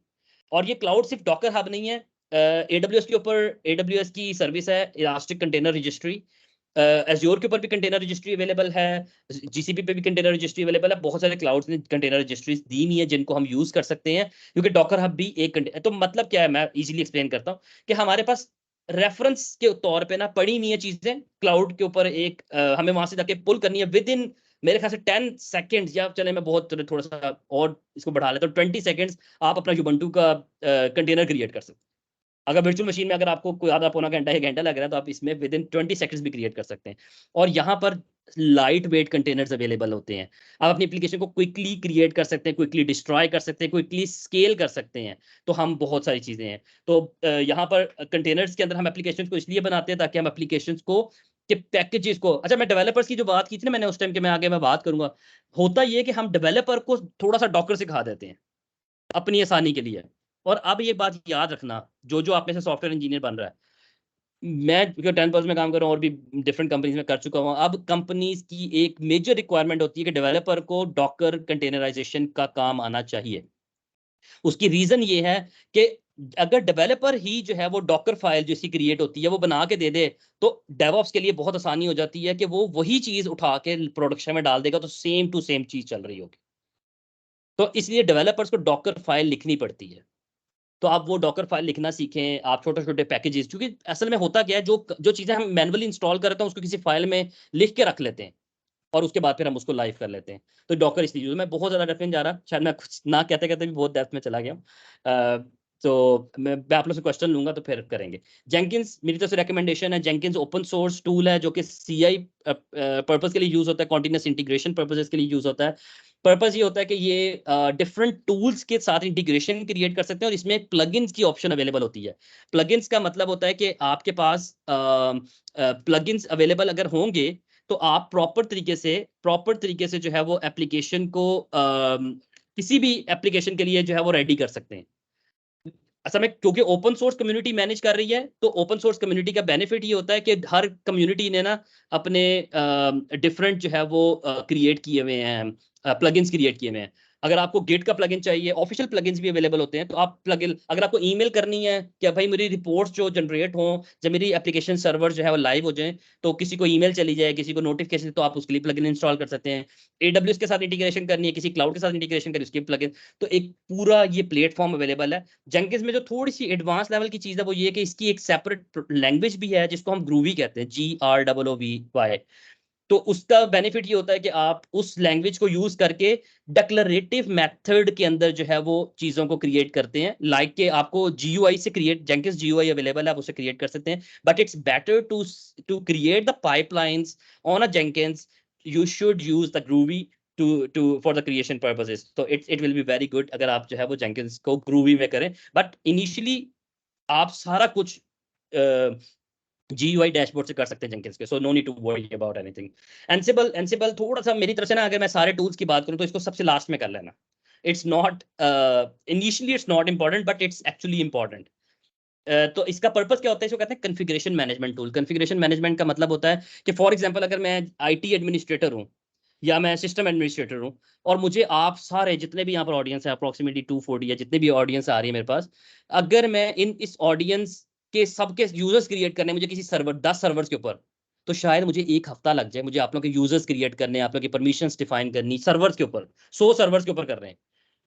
ये ऐसे में थोड़ा सा टूल वैसे तो बहुत ज्यादा डेवलपर्स के लिए भी है, लेकिन ज्यादातर ये सिस्टम एडमिनिस्ट्रेशन या डेवऑप्स वालों के लिए होता है। तो अगर मुझे ये सब कुछ क्रिएट करना है 100 सर्वर्स के ऊपर, आप सबके यूजर क्रिएट, तो शायद मुझे 1 वीक टू 2 वीक्स भी लग जाए। लेकिन अगर मैं एनसिबल यूज कर रहा हूं तो मैं क्या करूंगा, मेरे पास एक प्ले बुक, इसके अंदर प्ले बुक्स लिखी जाती हैं। प्ले बुक्स का मतलब होता है कि एक हमने कोड लिख के रख दिया कि भाई ये लाइन ऑफ कोड है। वो असल में वो कोड लिखा जाता है YAML के अंदर, YAML। यहाँ पर कुछ लैंग्वेजेस हैं जिनकी मैं डिस्कशन, अगर कोई क्वेश्चन करेगा तो मैं एक्सप्लेन भी कर दूंगा। कुछ लैंग्वेजेस हैं जिनकी जरूरत पड़ती है। आपने वो एक प्लेबुक लिख दी, आपने उन सारों के 100 यूजर्स, आप सबके जितने भी आप लोग हो यहाँ पर, इन सबके यूजर्स एक लिस्ट में डाले, 100 सर्वर्स के ऊपर वो लिस्ट पुश करोगे, विद इन 30 सेकेंड्स 100 सर्वर्स पे आप सबके यूजर्स बने होंगे। ये एनसिबल बहुत पावरफुल टूल है। It's a configuration management tool जो कि कॉन्फ़िगरेशंस को मैनेज करता है। अगर मुझे 10 सर्वर्स के ऊपर MySQL इंस्टॉल करना है, मुझे 10 सर्वर्स के ऊपर वर्डप्रेस इंस्टॉल करनी है, मुझे Nginx इंस्टॉल करना है, then I can easily do that to using the Ansible playbooks. Okay, Kubernetes the most important tool मेरे ख्याल से। ये और इससे अगला मैं एक और बताऊंगा, वो टूल इस टाइम मार्केट में जिनको इस पे काम करना आता है, they are getting lot of money honestly speaking. I am certified Kubernetes certified अल्हम्दुलिल्लाह हूं मैं। ये टूल क्यों इतना हिट है, इसकी जो प्री रैक है, जो इसकी डिपेंडेंसी है, वो है डॉकर। अगर आपको डॉकर कंटेनराइजेशन का कॉन्सेप्ट नहीं है, then you didn't properly learn the Kubernetes. Because इसका मतलब ये है कि डॉकर के ऊपर सपोज दैट कि आपने कंटेनर्स बना लिए और वो कंटेनर्स चल रहे हैं एक सर्वर के ऊपर। अब अगर वो सर्व अगर आपने एक, हमारे पास उसमें होता ही है कि कंटेनर में एक कंटेनर डाउन होना तो हम दोबारा दूसरा कंटेनर क्रिएट कर लेते हैं एक ही सर्वर पे। लेकिन अगर दूसरा कंटेनर डाउन हो तो हम दोबारा क्रिएट कर लेते हैं। लेकिन अगर पूरा का पूरा सर्वर डाउन हो गया तो फिर क्या करोगे? उसके लिए डॉकर में है सोल्यूशन। मैं ये नहीं कह रहा क्योंकि शायद कोई ऐसा बंदा यहाँ पे बैठा हो जो कहे कि यार वहां पर भी है, लेकिन वो सोल्यूशन इतना पॉपुलर नहीं हुआ, उसकी जगह क्यूबरनेटिस ने ले ली, क्योंकि क्यूबरनेटिस बेटर सोल्यूशन दे रहा था। और वो सोल्यूशन ये था कि क्यूबरनेटिस ऑर्केस्ट्रेशन प्रोवाइड करता है, मैनेजमेंट प्रोवाइड करता है। उन एक कंटेनर को एक सर्वर पे नहीं, अगर आपको 100 सर्वर पे भी चलाना है तो सारी मैनेजमेंट क्यूबरनेटिस करेगा। तो कुबरनेटिस प्रॉपर तरीके से मैनेज करता है। It's orchestration tool. It's orchestration का मतलब होता है management tool of the containerized application. तो हम उसको यूज कर सकते हैं ऑन अ बिग लेवल। इस टाइम दुनिया में सबसे ज्यादा डेवऑप्स के अंदर जो प्रॉपरली यूज होने वाला टूल है, या कह सकते हैं कि जो सबसे ज्यादा डिमांडेड टूल है ना, जो स्किल है डेवऑप्स के अंदर, वो कुबरनेटिस की है। बट ऑनेस्टली स्पीकिंग, इसको लर्निंग तब तक ना करना जब तक आपको डॉकर प्रॉपर ना आए, और इसको लर्न एंड पे करना ताकि आप लोग डीमोटिवेट ना हो। मैं किसी को डीमोटिवेट नहीं चाहता, मैं चाहता हूँ लोग मोटिवेट हो। इजी चीजें जब लर्न करोगे ना, आप लोग को चीजें आना शुरू होंगी, तो आपकी मोटिवेशन लेवल जो है वो बेटर हो जाएगा। ओके, अब आगे चलते हैं। ये ऐसा मैं इनके लोगोस मैंने जस्ट लगाए हुए थे कि लिनक्स का ऑब्वियसली यू नो कि लिनक्स का है, गिट का है, डॉकर का है, इसके डिफरेंट पर्पसेस हैं, डिफरेंट चीजें हैं। जेंकिंस का ये है, एनसिबल एंड क्यूबरनेटिस है। और जो अगला टूल है जो मैंने कहा था कि एक और टूल है जो क्यूबरनेटिस के साथ, एक और टूल इस टाइम मार्केट में बहुत ज्यादा डिमांडेड है, उसका नाम है Terraform. Terraform the most important tool Kubernetes में, सॉरी क्यूबरनेटिस कह रहा हूँ, डेवऑप्स में। इसकी रीजन ये है कि Terraform infrastructure as a core tool है, कि जितने भी क्लाउड हैं, अगर मुझे अपने 10 सर्वर्स, अगर मैं सपोज दैट कि एक आपको एग्जांपल देता हूँ कि मुझे, मेरे पास कोई एप्लीकेशन है जिसके लिए मुझे 10 सर्वर्स चाहिए, वेब सर्वर्स चाहिए, कुछ एप्लीकेशन सर्वर्स चाहिए, कुछ डेटाबेसेस चाहिए, कुछ स्टोरेज चाहिए क्लाउड के ऊपर, जो जो सब कुछ होता है, और मुझे सब कुछ क्रिएट करना पड़े ना क्लाउड के ऊपर, तो शायद it will take around 1 week to 2 weeks. और ये तो एक दफा बना लिया, लेकिन अगर मुझे दोबारा बनाने का कंपनी कह दे तो मेरे ख्याल से इतना टाइम और लगेगा। तो हम क्या करते हैं, हम पूरे के पूरे इंफ्रास्ट्रक्चर को कोड में कन्वर्ट कर लेते हैं। और यहाँ पर जो लैंग्वेज यूज होती है, डीमोटिवेट ना होना, it's called the HashiCorp configuration language, HCL उसका नाम है। और वो कुछ मुश्किल नहीं है यार, आई एम नॉट अ डेवलपर और मैं फिर भी कर रहा हूँ, तो आप लोग भी कर सकते हो बिकॉज यू आर डेवलपर्स। तो इसलिए चीज ये है कि आपको सिर्फ उसका पर्पस, उसका यूजेज समझ आना चाहिए, and then you can easily do that. तो HCL से क्या होता है, पूरे पूरे अपने सिस्टम का, अपने पूरे क्या नाम है क्लाउड का एक कोड क्रिएट कर लेते हैं, और जब भी हमें कुछ चेंज करना होता है ना क्लाउड में, तो हम कोड में चेंज करते हैं, उस कोड को रन करते हैं, और वो कोड हमारे बिहाफ के ऊपर क्लाउड पे वो एक्चुअल रिसोर्स क्रिएट करता है या कोई भी चेंज करता है। ठीक है, तो ये चीजें होती हैं। ठीक है, इसी अभी क्वेश्चंस कर लेते हैं अगर आप लोग का कोई क्वेश्चन होगा। अच्छा, मैंने वैसे स्क्रीनशॉट्स लगाई थी, समय ये मैंने स्लाइड्स क्रिएट की थी अपने कुछ वेबिनार्स के लिए, जो मैं पहले देता रहा हूँ। तो उसमें ये होता था कि सम टाइम कुछ लोग होते थे जिनको पता नहीं होता था, obviously it's not a bad कि अगर नहीं पता, तो इसीलिए मैंने लगाई है कि नजर आ जाए कि होता क्या है, CLI पे हम काम कैसे करते हैं, CLI दिखती कैसी है। तो ये CLI की मैंने जस्ट स्क्रीनशॉट लगाई हुई है। इसी तरह गेट की लगाई हुई है, ये गेट की है, और ये मेरी गिटहब की है, तो आप इसको भी देख सकते हैं। अगर डॉकर की देखनी तो डॉकर इमेजेस की है, ये डॉकर के ऊपर मैंने कुछ चीज़ रन की हुई है उसकी है, और ये कंटेनर्स की है, तो आप ये देख सकते हैं। ये इमेजेस हैं जो उसके क्रिएट हुए हैं, आप यहाँ पर देख सकते हैं इमेजेस। यहाँ पर आपको एक मैं इमेज दिखाता हूँ। दुनिया का सबसे स्मॉलेस्ट कह सकते हैं कि बहुत ज्यादा स्मॉलेस्ट ऑपरेटिंग सिस्टम जो अवेलेबल है वो डॉकर पे अवेलेबल है, और उसका नाम है एल्पाइन। इसका साइज चेक करें, ये ऑपरेटिंग सिस्टम है 5.61 MB का ऑपरेटिंग सिस्टम है, जो कि हम यूज कर सकते हैं। ये ज्यादातर यूज होता है, बहुत ज्यादा यूज होता है जो रेस्पबेरी पाई IoT रिलेटेड जो डिवाइसेज एप्लीकेशंस होती है ना, उनके अंदर ये बहुत यूज होता है। तो हमारा ये एक बहुत स्मॉलेस्ट साइज का ऑपरेटिंग सिस्टम अवेलेबल है। It's a complete operating system alpine, किसी को सर्च कर सकते हैं। अच्छा, यहाँ पर आ जाते हैं। जेंकिंस जेंकिंस का लोगो पता नहीं कहाँ गया। जेंकिंस है, जेंकिंस का ये डैशबोर्ड है जिसकी मैं बात कर रहा था, GUI, जिसकी GUI पे आप काम कर सकते हैं। इसकी जो अगर कमांड लाइन या इसकी डिक्लेरेटिव मेथड की बात की जाए, तो वो पूरा पूरा कोड होता है ग्रूवी के अंदर जो हम लिखते हैं। एनसिबल की ये है कि एनसिबल की भी ये प्लेबुक होती है, देखिए आप ये लिखा हुआ है प्लेबुक्स, ये प्लेबुक मैंने क्रिएट की हुई है। Whenever I run this playbook it will actually create the database servers on multiple locations, multiple servers at a time. तो ये क्रिएट कर सकते हैं, और ये इतनी मुश्किल नहीं है, इनको परेशान होना। YAML बहुत आसान लैंग्वेज है, YAML को येट अनदर मार्कअप लैंग्वेज भी कहते हैं, और ये ह्यूमन रीडेबल लैंग्वेज है बहुत ज्यादा। इसमें सबसे मुश्किल चीज होती है इसकी इंटेंटेशन। अगर आप इंटेंटेशन प्रॉपर कर सकते हैं, रख लो, गलती ना करो, तो ये प्रॉपर तरीके से चल जाती है। It's human readable. इसमें देखो कोई करली ब्रैकेट, सेमीकोलंस या कुछ इस तरह से नहीं होता। करली ब्रैकेट्स हैं लेकिन नॉट टू मच।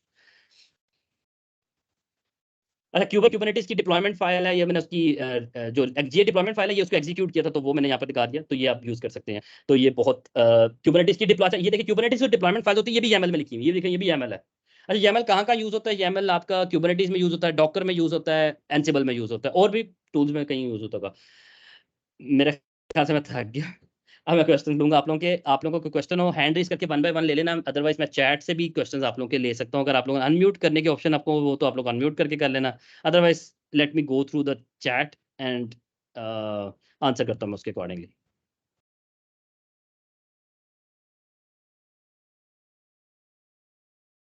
ओके, असल में मेरी थोड़ी तबीयत डाउन थी, लेकिन मैं फिर भी बहुत बोल गया हूँ। ओके, आप लोगों के क्वेश्चन मैं टॉप पे जाने की कोशिश करता हूँ। अच्छा, बहुत ज़्यादा लिंक्डइन की प्रोफाइल शेयर की हुई है, तो अच्छी बात है, एक दूसरे से कनेक्ट करें। मैं भी शेयर कर देता हूँ, कहते हैं तो, ताकि आप लोग मेरे साथ भी कनेक्ट इसलिए हों कि अगर आपको कोई क्यूरी हो तो आप लोग मुझसे ज़रूर पूछ सकते हैं। और उससे ये होता है कि हमारी कम्युनिटी बिल्डिंग होती है। आई एम नॉट श्योर किसी ने भेजी भी है कि नहीं। ओके, मैंने भेज दिया। अच्छा, आप लोग के क्वेश्चंस क्या थे? मैं ऊपर से शुरू करूंगा क्वेश्चंस, तो आप लोग के क्वेश्चन इतने ज़्यादा हैं कि अच्छा, पहला क्वेश्चन है,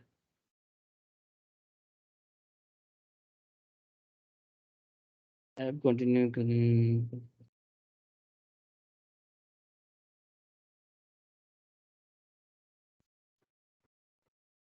काफी बीच में ना लिंक्डइन प्रोफाइल्स भी हैं, तो लास्ट से स्टार्ट कर लेते क्वेश्चंस, रिपीट कर लेंगे वो सब। हाँ हाँ, ठीक है ठीक है, ये सही है। हाँ, वैसे आप लोग लास्ट में अगर कोई क्वेश्चन अभी कोई कर रहा है जिसने पहले किया हुआ है, तो प्लीज़ वो दोबारा भी कर ले, तो इट विल बी गुड। तो मैं नीचे से स्टार्ट कर लेता हूँ। हम क्वेश्चन भी ले सकते हैं, अगर कोई हैंड रेज करता है तो हम क्वेश्चन ले सकते हैं। अच्छा, एक क्वेश्चन आया हुआ कि क्या हम CS करने के बाद डेवॉप्स में जा सकते हैं? तो एक बात याद रखना, मैंने बहुत स्टूडेंट्स को टीच किया हुआ है, और मेरा अपना जो लाइफ का कह सकते हैं कि थोड़ा सा वीक पॉइंट डेवऑप्स के अंदर है ना, माना जाता है, जो मैं अपने आप को समझता हूँ कि मैं थोड़ा वीक हूँ, वो है कि मेरे अंदर मैंने क्योंकि CS नहीं किया हुआ, तो मेरा बैकग्राउंड प्रोग्रामिंग का नहीं है। मेरा नॉलेज जो है वो CS का नहीं है। मुझे बहुत ज़्यादा कॉन्सेप्ट, जिस तरह ऊप्स के कॉन्सेप्ट्स होंगे, डाटा स्ट्रक्चर के कॉन्सेप्ट्स होंगे, या दूसरे डिफरेंट कॉन्सेप्ट्स होंगे, वो इतने अच्छे नहीं है। तो ऑब्वियसली उसमें मेरे लिए प्रॉब्लमेटिक है। लेकिन आप लोग डेवलपर्स, बहुत सारे डेवलपर्स, मैं तो बल्कि हमेशा अपने स्टूडेंट्स को कहता हूँ कि अगर कोई डेवलपर एक दो रिक्वायरमेंट्स हैं जो कि चैलेंजिंग होती है डेवलपर्स की, मैं डिस्कस करता हूँ। अगर आप उन पे पूरी तरह से काबू पा लेते हैं ना, तो आप ऑनेस्टली स्पीकिंग आप जो है वो क्या नाम है, हमसे अच्छा, मुझसे अच्छा एटलीस्ट जो है वो डेवऑप्स इंजीनियर बन सकते हैं। बिकॉज उसकी रीजन ये है कि आप लोग स्क्रिप्ट्स जो है वो इजीली लिख लेंगे, क्योंकि असल गेम ही स्क्रिप्टिंग लैंग्वेजेस की है, असल गेम ही ऑटोमेशन की है। मैं अगर एज अ डेवऑप्स इंजीनियर या एज अ इलेक्ट्रिकल इंजीनियर अगर एक पाइथन का स्क्रिप्ट 2 दिन में लिखूंगा, शायद आप लोग 2 घंटे में लिख लोगे। और क्लाइंट को यही चाहिए, क्लाइंट को यही चाहिए ना कि टाइम वेस्ट ना हो। तो चीज ये कि वो आपके लिए हेल्पफुल हो। लेकिन जो मैंने कहा था कि एक चैलेंजिंग पार्ट है, चैलेंजिंग पार्ट हमेशा जो डेवलपर्स के लिए रहा है वो है नेटवर्क्स। डेवलपर्स का नेटवर्क इतना स्ट्रांग नहीं होता। नेटवर्क मतलब ये कम्युनिटी नहीं, नेटवर्क का मतलब है नेटवर्किंग। जो आईपीज होती है, सबनेटिंग होती है, फायरवॉल्स होती हैं, जो वो चीज थोड़े से मिसिंग पार्ट मैं कहता हूँ, अगर आप लोग उस पर कवर कर लो ना, तो आप लोग हमसे अच्छे डेवलपर्स इंजीनियर बन सकते हो। Because you have the proper concepts of the development and you have a knowledge about the packages or applications as well। कि प्रोग्रामिंग का मुझे पाइथन के ऊपर मैंने की भी है और मैं उसको कर रहा हूँ, तो मैं कैसे जो है वो सब चीजें प्रॉपरली लाइव कर सकता हूँ, उसके लिए पैकेजेस कौन से जरूरी हैं। कोड में कोई इशू आया तो आप डेवलपर को जल्दी पकड़ सकते हो कि भाई डेवलपर की वजह से ये प्रॉब्लम आ रही है, डिले आ रहा है, तो आपको काफी हेल्पफुल हो सकता है। तो it's good if you are developer. आपने सीएस बैकग्राउंड है तो आप ऑब्वियसली जा सकते हो, लेकिन लिनक्स के बगैर नहीं। लिनक्स आपके लिए है सबसे जरूरी है, क्योंकि दुनिया में इस टाइम जितना भी इंफ्रास्ट्रक्चर चल रहा है उसका अप्रोक्सीमेटली मिनिमम 80% जो है वो लिनक्स पे चल रहा है। तो लिनक्स के बगैर कोई गुजारा नहीं है।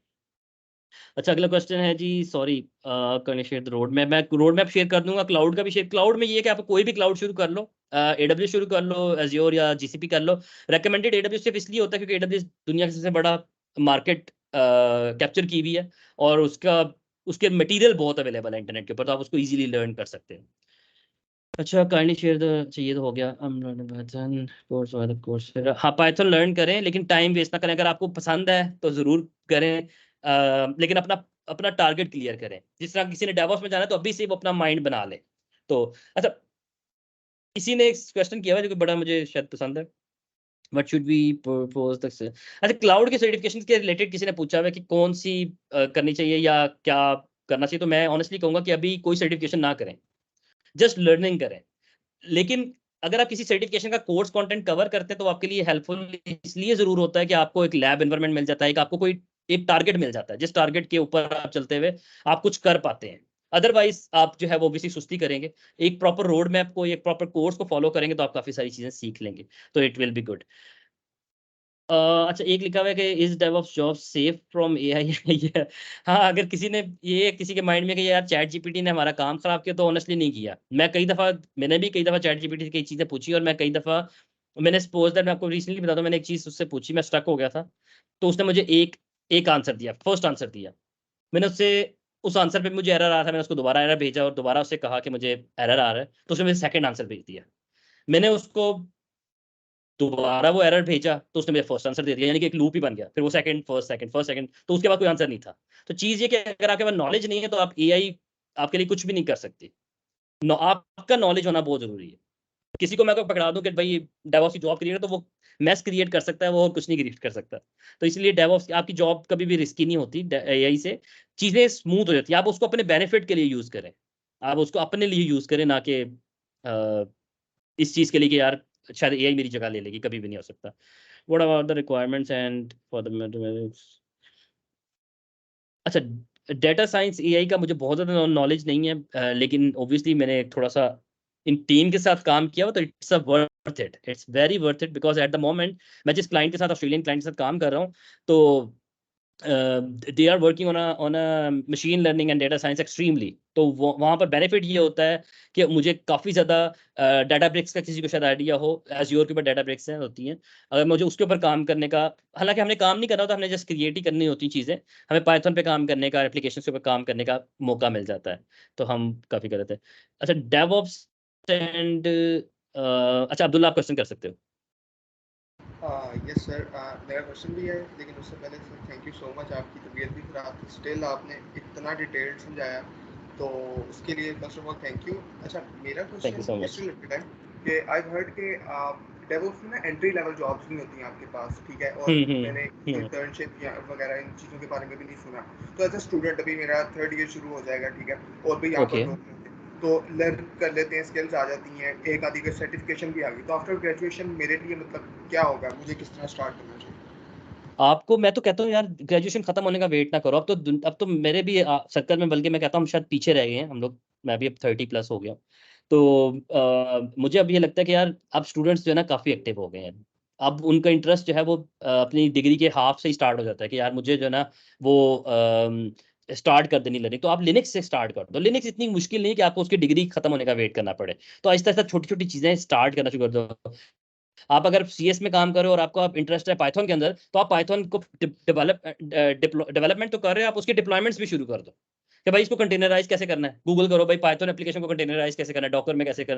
तो आप लर्निंग स्टार्ट कर दो, आपके लिए वो बहुत हेल्पफुल होगा। तो मेरा ख्याल है आपको लर्निंग इसका वेट नहीं करना कि डिग्री खत्म हो। हाँ ये सर, लर्निंग वगैरह मैं रिसेंटली इन्वॉल्व भी रहा हूँ कुछ फेलोशिप्स में भी, वो तो स्टार्ट, बट मेरा क्वेश्चन थोड़ा इस रिलेटेड था कि कॉर्पोरेट वर्ल्ड में अगर आपने कोई एंट्री लेवल अगर आपने जाना हाँ हो इस फील्ड, देन हाँ, उसके ये लिए बात एक क्या? बहुत, ये बहुत अच्छा क्वेश्चन है। बल्कि ये अगर कोई सीरियस है ना, ऑनेस्टली स्पीकिंग, आप लोग इंशाल्लाह मुझे यकीन है सीरियस है सारे, इसलिए आप लोग यहाँ पर हैं। लेकिन इसको प्लीज नोट कर लें अपने पास कहीं पे कि ये जो डेवऑप्स है ना, इसके लिए आपको मार्केट में आके एसोसिएट लेवल की पोजीशंस बहुत कम मिलेंगी, ना होने के बराबर इंटर्नशिप्स एसोसिएट लेवल। क्योंकि कोई कंपनी ये नहीं चाहती कि मैं किसी बिगिनर को ना अपना इंफ्रास्ट्रक्चर पकड़ा दूं। क्योंकि इंफ्रास्ट्रक्चर ऐसी चीज़ है कि अगर उसमें एक छोटा सा भी मसला हुआ ना, तो सब कुछ ही बैठ जाएगा। लेकिन फिर अब इसका सॉल्यूशन क्या है? इसका सॉल्यूशन ये है कि आप लोग छोटे-छोटे प्रोजेक्ट्स करें। जिस तरह अगर आपने पाइथन की एप्लीकेशन बनाना आपको आती है, आपने उसको कंटेनराइज़ कर लिया है। आप अपनी सीवी में जब आप कभी जाएँ तो आप कहें कंपनी, क्योंकि अब तो सीवीज़ के अंदर लोग लिखते हैं कि भई मैं फ्रेश ग्रेजुएट हूँ, लेकिन मैं 1 साल से फ्रीलांसिंग कर रहा हूँ। तो आपके मैं फ्रीलांसिंग में गया था, मैंने काम किया और मैंने ये एप्लीकेशंस डॉकराइज़ की, कंटेनराइज़ की, इनको लाइव किया। I know the process, please ask the questions. लेकिन अगर आप कॉन्फिडेंट हैं तो, अगर आपको चीजें क्लियर हैं तो फिर आप जरूर इसको मेंशन करें अपनी सीवी के अंदर और ये शो करें कि I am not a beginner, I have the experience. Whenever I got the opportunity, जब मेरे पास एक प्लेटफॉर्म होगा, then I will prove it. तो आप वहां पर जाके चीजें सीखेंगे भी और प्रूव भी करेंगे। ठीक है। अच्छा, अगला क्वेश्चन।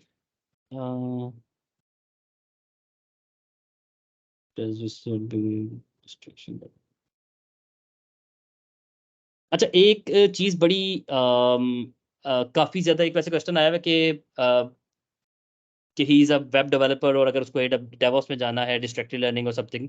अयान ने सवाल किया हुआ है। इसका एक आंसर ये है कि डिस्ट्रक्टेड लर्निंग का जो मैंने बताया ना, कि अपना गोल सेट कर लें कि आपने डेवलपमेंट करनी है या डिप्लॉयमेंट कर। लेकिन अगर आप डेवलपर हैं, जॉब कर रहे हैं और आपको डेवऑप्स में जाना है, तो आप दिन का 1 घंटा जरूर लर्निंग पे लगा दें। मिनिमम 1 घंटा। मैं खुद नहीं लगा पा रहा आजकल, लेकिन ये कि मैं लगाता रहा हूँ रिसेंटली। मैंने इसीलिए क्यूबरनेटिस की सर्टिफिकेशन भी कर ली, क्योंकि मैं अगर ना लगाता तो शायद ऑब्वियसली शायद मैं वो कर ना पाता।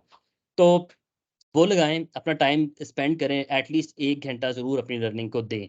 और आपको ऐसा ऐसा मजा आने लग जाएगा। ये एक ऐसी फील्ड है जिसमें आपको ऑनेस्टली स्पीकिंग मजा आने लग जाता है। मैं तो समटाइम लोग मेरे घर वाले थोड़े तंग आ जाते हैं, लेकिन ये कि उसकी रीजन ये कि मुझे एक वो चस्का, एक मजा है इस काम में, लगता है कि यार मैं एप्लीकेशन बना रहा हूँ, उनको डिप्लॉय कर रहा हूँ। एप्लीकेशन बनाता नहीं हूँ ऑब्वियसली, डिप्लॉय कर रहा हूँ, उनको स्केल कर रहा हूँ, उनको मैनेज कर रहा हूँ। तो एक ये एक इंटरेस्टिंग चीज होती है जो कि आपको एक पैशन बन जाता है आपका। और ऑब्वियसली डेवऑप्स एक ऐसी चीज है जो कि ऑनेस्टली स्पीकिंग मार्केट में डेवलपर से ज्यादा पेज जो है ना वो डेवऑप्स वाले लेके जा रहे हैं। लेकिन इस चीज से ट्रैक कभी नहीं होना। आप अच्छे डेवऑप्स इंजीनियर होंगे, आप अच्छे डेवलपर होंगे, पैसा आपके पीछे खुद ही भाग आएगा। तो इसलिए इस चीज से पीछे नहीं जाना। फोकस करना है अपनी लर्निंग के ऊपर, अपने काम के ऊपर। Whenever you are good in your job, then you should have your proper income. तो आपको कोई मसला नहीं होगा। दूसरा उनका था कि अगर फॉरेन कंट्रीज की सैलरीज और रेंज से रिलेटेड उन्होंने पूछा हुआ है, तो और एक बात याद रखें, मैं इस चीज़ पे मेरे बहुत स्टूडेंट्स पढ़ा चुका हूँ। 3 साल हो चुके हैं मुझे ट्रेनिंग्स और ये चीज़ें करते हुए। मेरे बहुत सारे स्टूडेंट्स हैं बाहर के, यूएस से, यूके के। इस टाइम भी मैं एक यूएस का प्योर बैच जो है वो मैं ट्रेनिंग दे रहा हूँ उनको, डेवऑप्स की। हालांकि टाइम नहीं होता। वो सारे अंग्रेज हैं, कोई भी उनमें पाकिस्तानी नहीं है। लेकिन मोस्टली उनमें से ज़्यादातर जो है ना वो टेक्निकल बैकग्राउंड से ही नहीं है। अब उनको असल क्या है, वो क्या करते हैं, वो 1-2 सर्टिफिकेशंस रखते हैं। बाहर मार्केट में इतना ज़्यादा इसकी डिमांड है कि अगर आपके पास 1-2 सर्टिफिकेशंस है, आपके पास नॉलेज बेसिक लेवल का भी है टूल्स का, और आप बाहर जाना चाह रहे हैं, तो मैं कहता हूँ आप ये ज़रूर करके जाएँ। आप ये ज़रूर चीज़ें सीख के जाएँ या सीख लें वहाँ जाके। तो आपको ज़रूर ये पे बैक करेगा, क्योंकि आजकल बहुत डिमांड है इसकी। अच्छा, intermediate experience front end DevOps advantages. DevOps obviously यार आपको बहुत एडवांटेज करेगा ऑटोमेशन के लिए, और obviously it's all about the demand eight the moment. Market में डिमांड बहुत ज़्यादा है। आप लोगों को पता नहीं, आप लोग तो बच्चे हो गए शायद, जब मैंने यूनिवर्सिटी से ग्रेजुएशन की थी तो हमारे उस टाइम में 2014 में सिस्को की सर्टिफिकेशन CCNA CCNP और इस तरह की ना बहुत डिमांडेड थी। CCIE एक ऐसी सर्टिफिकेशन होती थी जिसके बारे में ये मशहूर था कि उसकी सर्टिफिकेशन असल में पाकिस्तान में नहीं होती, उसकी दुबई में होती है। उसकी सर्टिफिकेशन के बारे में कोई आप लोगों का भाई या किसी ने की होगी तो वो चीज़ एग्री करेगा कि वहाँ पर ये मशहूर था कि दुबई में जब वो पेपर देके कोई प्रैक्टिकल एग्जाम, उसका थ्योरेटिकल नहीं प्रैक्टिकल एग्जाम को दे के पास होता है तो बाहर कंपनीज बैठी होती है। इतनी वो डिमांडेड थी उस टाइम, लेकिन अब वो मार्केट फुली सैचुरेटेड है। अब हर बंदा ही उसमें चला गया था तो वो सैचुरेट हो गई। But at the moment space is enough in a DevOps, तो आप डेवऑप्स में आ सकते हो क्योंकि कंपनी सॉफ्टवेयर, मेरे ख्याल से कोविड के बाद जितना सॉफ्टवेयर ने इंप्रूव किया है उतना शायद पहले नहीं किया था कभी। तो वो आपको बहुत ज़्यादा फायदा दे रहा है। CS करने के बाद भी बैकग्राउंड, हाँ ये मैं बता चुका हुआ हूँ। What is the best practice. यार अब काफ़ी सारे क्वेश्चन है, मैं ये कहूँगा कि अगर किसी के कोई है क्वेश्चन ना तो आप लोग अनम्यूट करके कर लो तो वो मेरे ख्याल से ज़्यादा बेटर एक्सक्यूज मी होगा। सर, सिर्फ 5 मिनट और देते हैं। सर जी एक्चुअली जी। वो दूसरे स्पीकर्स भी फरहान अशरफ हैं, उनका भी सेशन अब स्टार्ट हो गया। अच्छा अच्छा अच्छा, हाँ हाँ हाँ, सही है सही है सही है। तो हाँ फिर लेट्स ठीक है। जस्ट, इट्स फाइन, अगर आप लोग ओके हैं। मैं तो वैसे ही थक गया तो यस कर थैंक यू सो सकते हैं। मच, आपने तबीयत खराब में भी इतना टाइम दिया और इतना अच्छा समझाया सबको। Thank you so much. Welcome. मैं ऐसा मैं इन चीज़ों के लिए हमेशा मोटिवेटेड रहता हूँ, लेकिन वो आज थोड़ी सी ना अचानक ही सुबह से तबीयत डाउन हुई और अभी भी ना ऑनेस्टली स्पीकिंग बहुत ज़्यादा सर्दी लग रही थी इस गर्मी में भी। तो लेकिन बस हो गया अल्हम्दुलिल्लाह। थैंक तो आप लोग बस थैंक ये कि मैंने लिंक्डइन का भेज दिया, आप लोग उसमें आप मुझसे कांटेक्ट कर सकते हैं। अगर आप लोगों को जो वैसे भी कोई क्वेश्चन हो ना तो हमेशा मैं इनके लिए भी अवेलेबल हूँ, मैं किसी के लिए अवेलेबल हूँ। ठीक है। इसके अलावा आपने स्लाइड्स का भी कहा था वो, और एक हाँ कोर्स का, वो वो मैं भी आप आप लोगों के शेयर साथ, कर हाँ मैं शेयर कर देता हूँ। मैंने अपना लिंक्डइन जो है ना वो दोबारा चैट पे शेयर कर दी, उस पर भी आप लोग कर सकते हैं। बाकी मैं इंशाल्लाह ना आप लोगों को स्लाइड्स जो है वो एडमिन के साथ शेयर कर दूंगा और फिर वो आपके साथ शेयर कर दें। Thank you sir, thank you so much. Thank you. Thank you so much, अल्लाह हाफिज़। अल्लाह हाफिज़।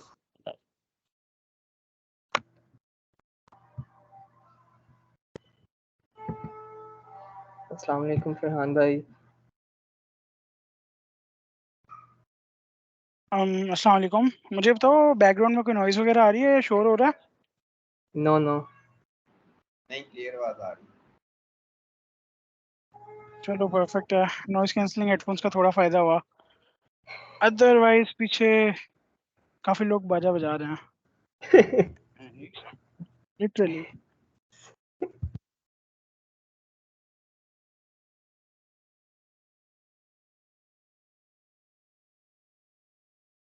अच्छा, मैं आप लोगों का ज़्यादा टाइम नहीं लूँगा। मैं क्विकली दो चार चीज़ें आप लोगों को एक्सप्लेन कर दूँगा हल्की हल्की सी, ठीक है। हाईली ओवरव्यू दूंगा और बहुत मतलब सिंपल रखने की कोशिश करूँगा ताकि आप लोगों को जो है ना समझ आ जाए चीज़ों का, क्योंकि मुझे पता है आप सब स्टूडेंट्स हो। गिव मी अ सेकंड, मुझे लॉगिन करने दो। एक छोटा सा इंफ्रास्ट्रक्चर प्रिवीन किया है क्लाउड एकेडमी के लैब के थ्रू। अच्छा, आप में से किसी ने गूगल क्लाउड का नाम सुना हुआ है? AWS का तो ज़रूर सुना होगा, काफ़ी लोगों ने ऑप्सो।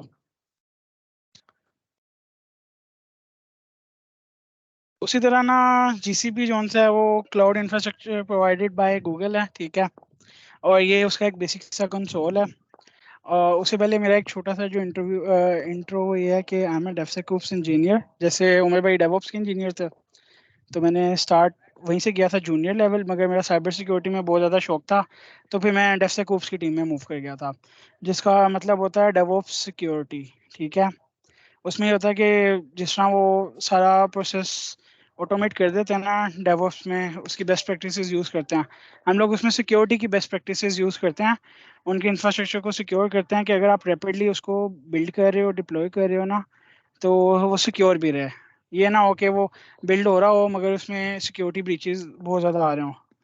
इसके साथ छोटी सी स्लाइड वाली पहले आपको दिखा दूं।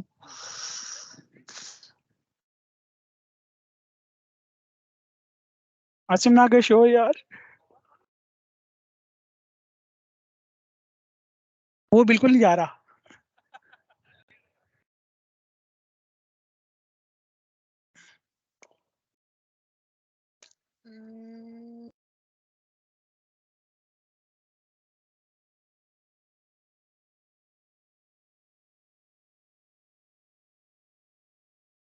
स्क्रीन विजिबल है? यस। ठीक है, तो बेसिकली एक छोटा सा ओवरव्यू है क्लाउड सिक्योरिटी का। ठीक है, क्लाउड सिक्योरिटी में डाटा प्रोटेक्शन आ जाती है, उसकी नेटवर्क सिक्योरिटी भी आ जाती है, आइडेंटिटी एंड एक्सेस मैनेजमेंट भी आ जाती है, और वर्चुअल मशीन्स की सिक्योरिटी भी आ जाती है। ठीक है, इसमें अगर हम लोग क्लाउड की बात करें ना, क्लाउड हर चीज़ में यूज़ हो रहा है। ठीक है, आप लोगों के पास गूगल फोटोज़ वगैरह होंगे उसमें, या गूगल ड्राइव होगी जिसमें आप अपना डाटा रखते हो।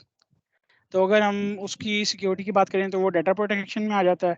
नेटवर्क सिक्योरिटी उस पर ही होती है कि आपके काफ़ी ज़्यादा इंफ्रास्ट्रक्चर जो सा होता है ना, वो अब क्लाउड पर होस्टेड होता है, और आप ट्रस्ट कर रहे हो कि अगर मैं गूगल ड्राइव पर कोई चीज़ अपलोड कर रहा हूँ, वो एक इनक्रिप्टेड फॉर्म में जा रही है, और उसमें मतलब मिडलमैन को ये अटैक नहीं कर सकता।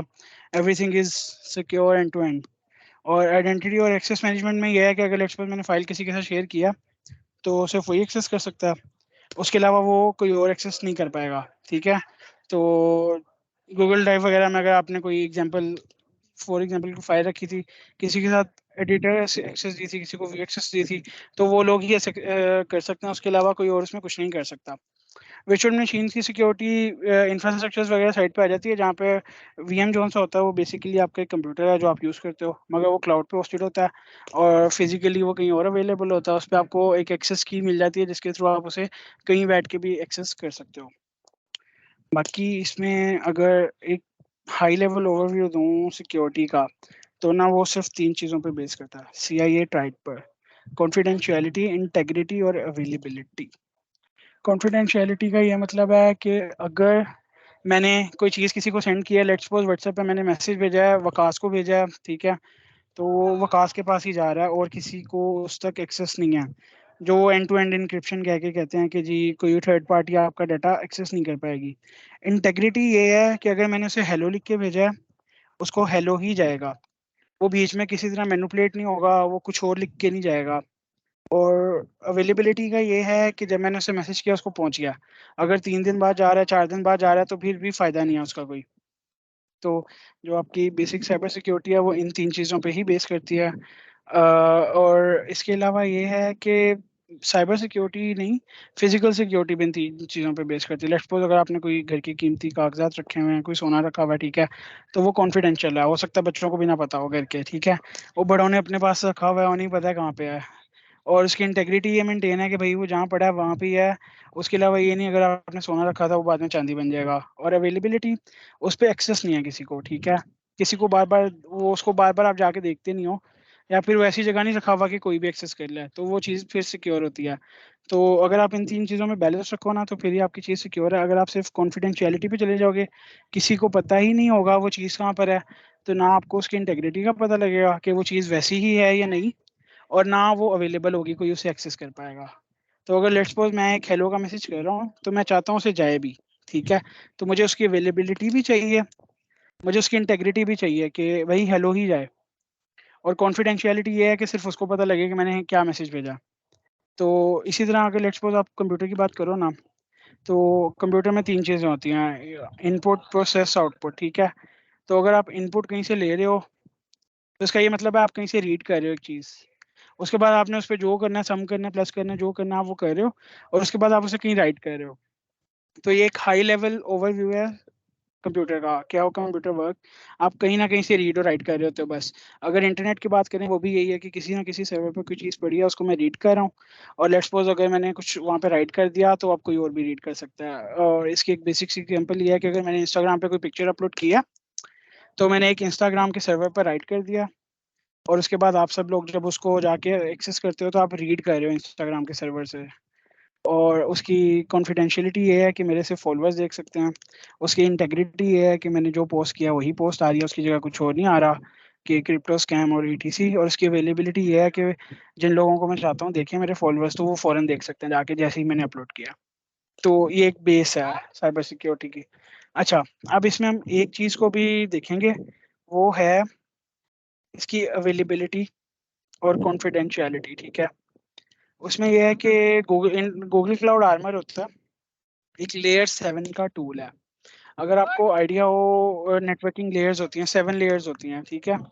तो ये लेयर 7 एप्लीकेशन लेयर पे काम करता है, वहाँ पर ये आपको डीडोस अटैक से बचाता है। डीडोस ये होता है कि बहुत ज़्यादा अगर लोग एक टाइम पे एक्सेस करें ना एक चीज़ को, और वो उसकी कैपेसिटी से ज़्यादा हो, लेट्स सपोज अगर मेरा एक सर्वर है, उसकी 2 GB रैम है, उस पर कोई आके रीड करता है तो वो 10 MB उसको दे रहा है।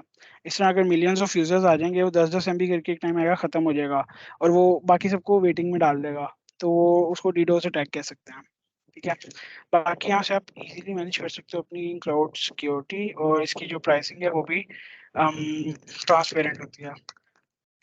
बाकी फायरवॉल रूल्स जोन से होते हैं, वो बेसिकली एक रूल है जो आप बता देते हो, डिफाइन कर देते हो। अगर आपकी विंडोज़ फायरवॉल का आपको आइडिया हो ना, तो वो हर बार डेफिनेशंस अपनी अपडेट करती है, वो अपने रूल्स अपडेट करती है कि मैंने कौन कौन से प्रोग्राम्स है ना, अगर वो मुझे मिले तो मैंने उन्हें डिसअलाउ कर देना, मैंने उन्हें रन नहीं करने देना। जितनी भी नॉन वर्नेबिलिटीज़ होती है ना थ्रू आउट द इंटरनेट, जितने भी लोग विंडोज़ यूज़ कर रहे हैं और जो जो उन्हें फाइंड होती हैं, न्यू रिपोर्ट होती हैं, और वो कहते हैं कि यार ये वर्नेबिलिटीज़ हैं, वो फ़ौरन अपने एंटीवायरस में वो चीज़ अपडेट कर देते हैं। तो आपके पास भी अगर लेट्स सपोज कल को वो वायरस आता है, वो 1 महीना पहले उन्होंने कैच कर लिया था और उन्होंने उसको पैच भी कर लिया, तो अगर मेरा विंडो फायरवॉल जोन से वो अपडेटेड है, तो वो उसको डिसअलाउ कर देगा, वो उसको चलने ही नहीं देगा। आपके पीसी में हर जो चीज़ चलती है ना, वो फायरवॉल रूल्स के अकॉर्डिंग चलती है, क्या अलाउ है क्या अलाउ नहीं है। हो सकता है कभी आपने कोई गेम कनेक्ट करने की कोशिश की हो, या कोई चीज़ कनेक्ट करने की कोशिश की हो ना, उसने आपको कहा हो कि मुझे अलाउ करें कि मैं आपका प्राइवेट नेटवर्क भी एक्सेस कर सकता हूँ। तो जब आप वहाँ पे ना उस रूल को ओवरराइड कर देते हो कि भाई मैं अलाउ कर रहा हूँ मेरा प्राइवेट नेटवर्क जो सा वो ये यूज़ कर सके। ठीक है, अब थोड़ा सा जीसीपी कंसोल पे जाके हम एप्लीकेशन को देखते हैं कि वहाँ पर ये चीज़ कैसे वर्क करेगी। ये तो बेसिक आपके कंप्यूटर की या एक उसकी हो गई कि सोशल लाइफ में किस तरह ये चीज़ें काम कर रही हैं। ठीक है, सबसे पहले एक कंप्यूट इंजन क्या होता है? कंप्यूट इंजन जो सा होता है एक मैनेज सर्विस है बाय जीसीपी, जिससे आप अपने वर्चुअल मशीन जो सी है ना उनको मैनेज कर सकते हो। ठीक है, जैसे कि मैंने अगर कोई पीसी डिप्लॉय करना है ऑनलाइन, मुझे उसमें कितने जीबी रैम चाहिए, मुझे कितना चाहिए, ये वो फलांटम का वो सारा जो सा ना गूगल के इंफ्रास्ट्रक्चर पे जो हार्डवेयर है उसको यूज़ करके वहाँ पे प्रोविजन होगा, उसको मैं विया सर्विस कहीं से भी बैठ के यूज़ कर सकता हूँ। उसके अलावा एक होता है लोड बैलेंसर।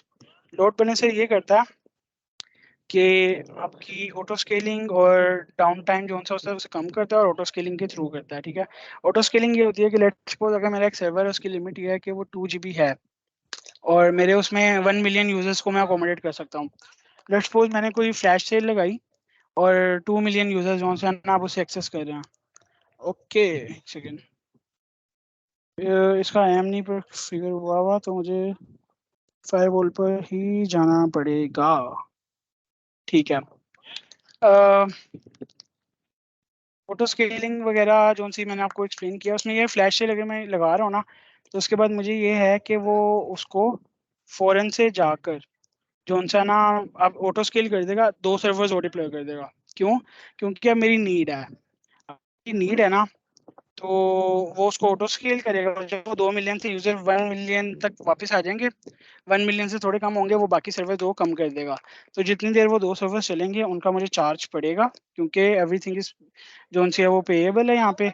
मगर ये है कि ऑटो स्केलिंग के थ्रू ये था कि उसने ऑटोमेटिकली एक प्रिवीन कर लिया ताकि मेरा बिजनेस इफेक्ट ना हो, उसने ऑटोमेटिकली उसको कम भी कर दिया ताकि जो सा है मेरा वो कम ना हो, क्या कहते हैं, प्राइसिंग ज़्यादा ना पड़े, मुझे कॉस्ट भी इफेक्ट ना हो, क्योंकि in the end cost matters a lot.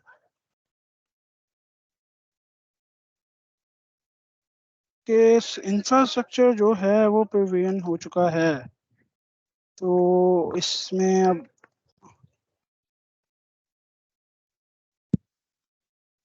Load balancer पे एक्सेस होनी चाहिए, मुझे आईएम आ जाना चाहिए। अच्छा, मेरा प्रोजेक्ट नहीं सिलेक्ट हुआ।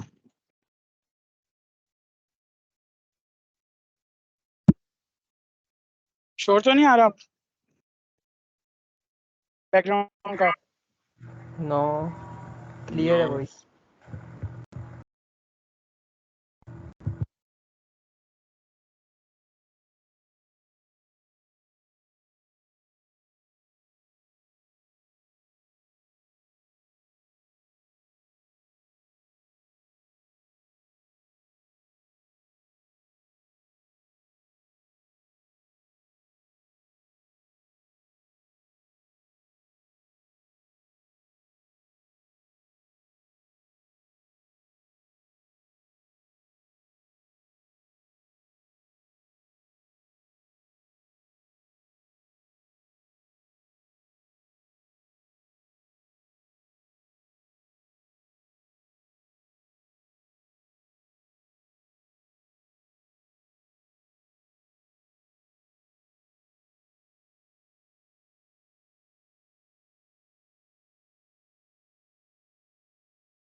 मेरा कब से म्यूट है?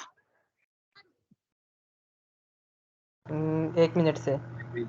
चलो ठीक है। मैंने ये बताया था कि वहाँ पे ना ऑप्शन थी लोड बैलेंसिंग की, उसमें हमें जो सा लेयर 4 पे भी दे रहा था वो लेयर लोड बैलेंसिंग की ऑप्शन, और उसके अलावा नेटवर्क लेवल लेयर पे भी दे रहा था। और हमने जो सा ना एक एप्लीकेशन लेयर वाला लोड बैलेंसर कॉन्फ़िगर किया, क्योंकि हमने अपनी एप्लीकेशन को उसकी लोड बैलेंसिंग करनी है लेयर 7 पे।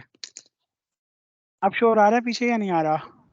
नो, नहीं आ रहा। ठीक है, बहुत बहुत कमाल बात है। Okay, from internet to my VM.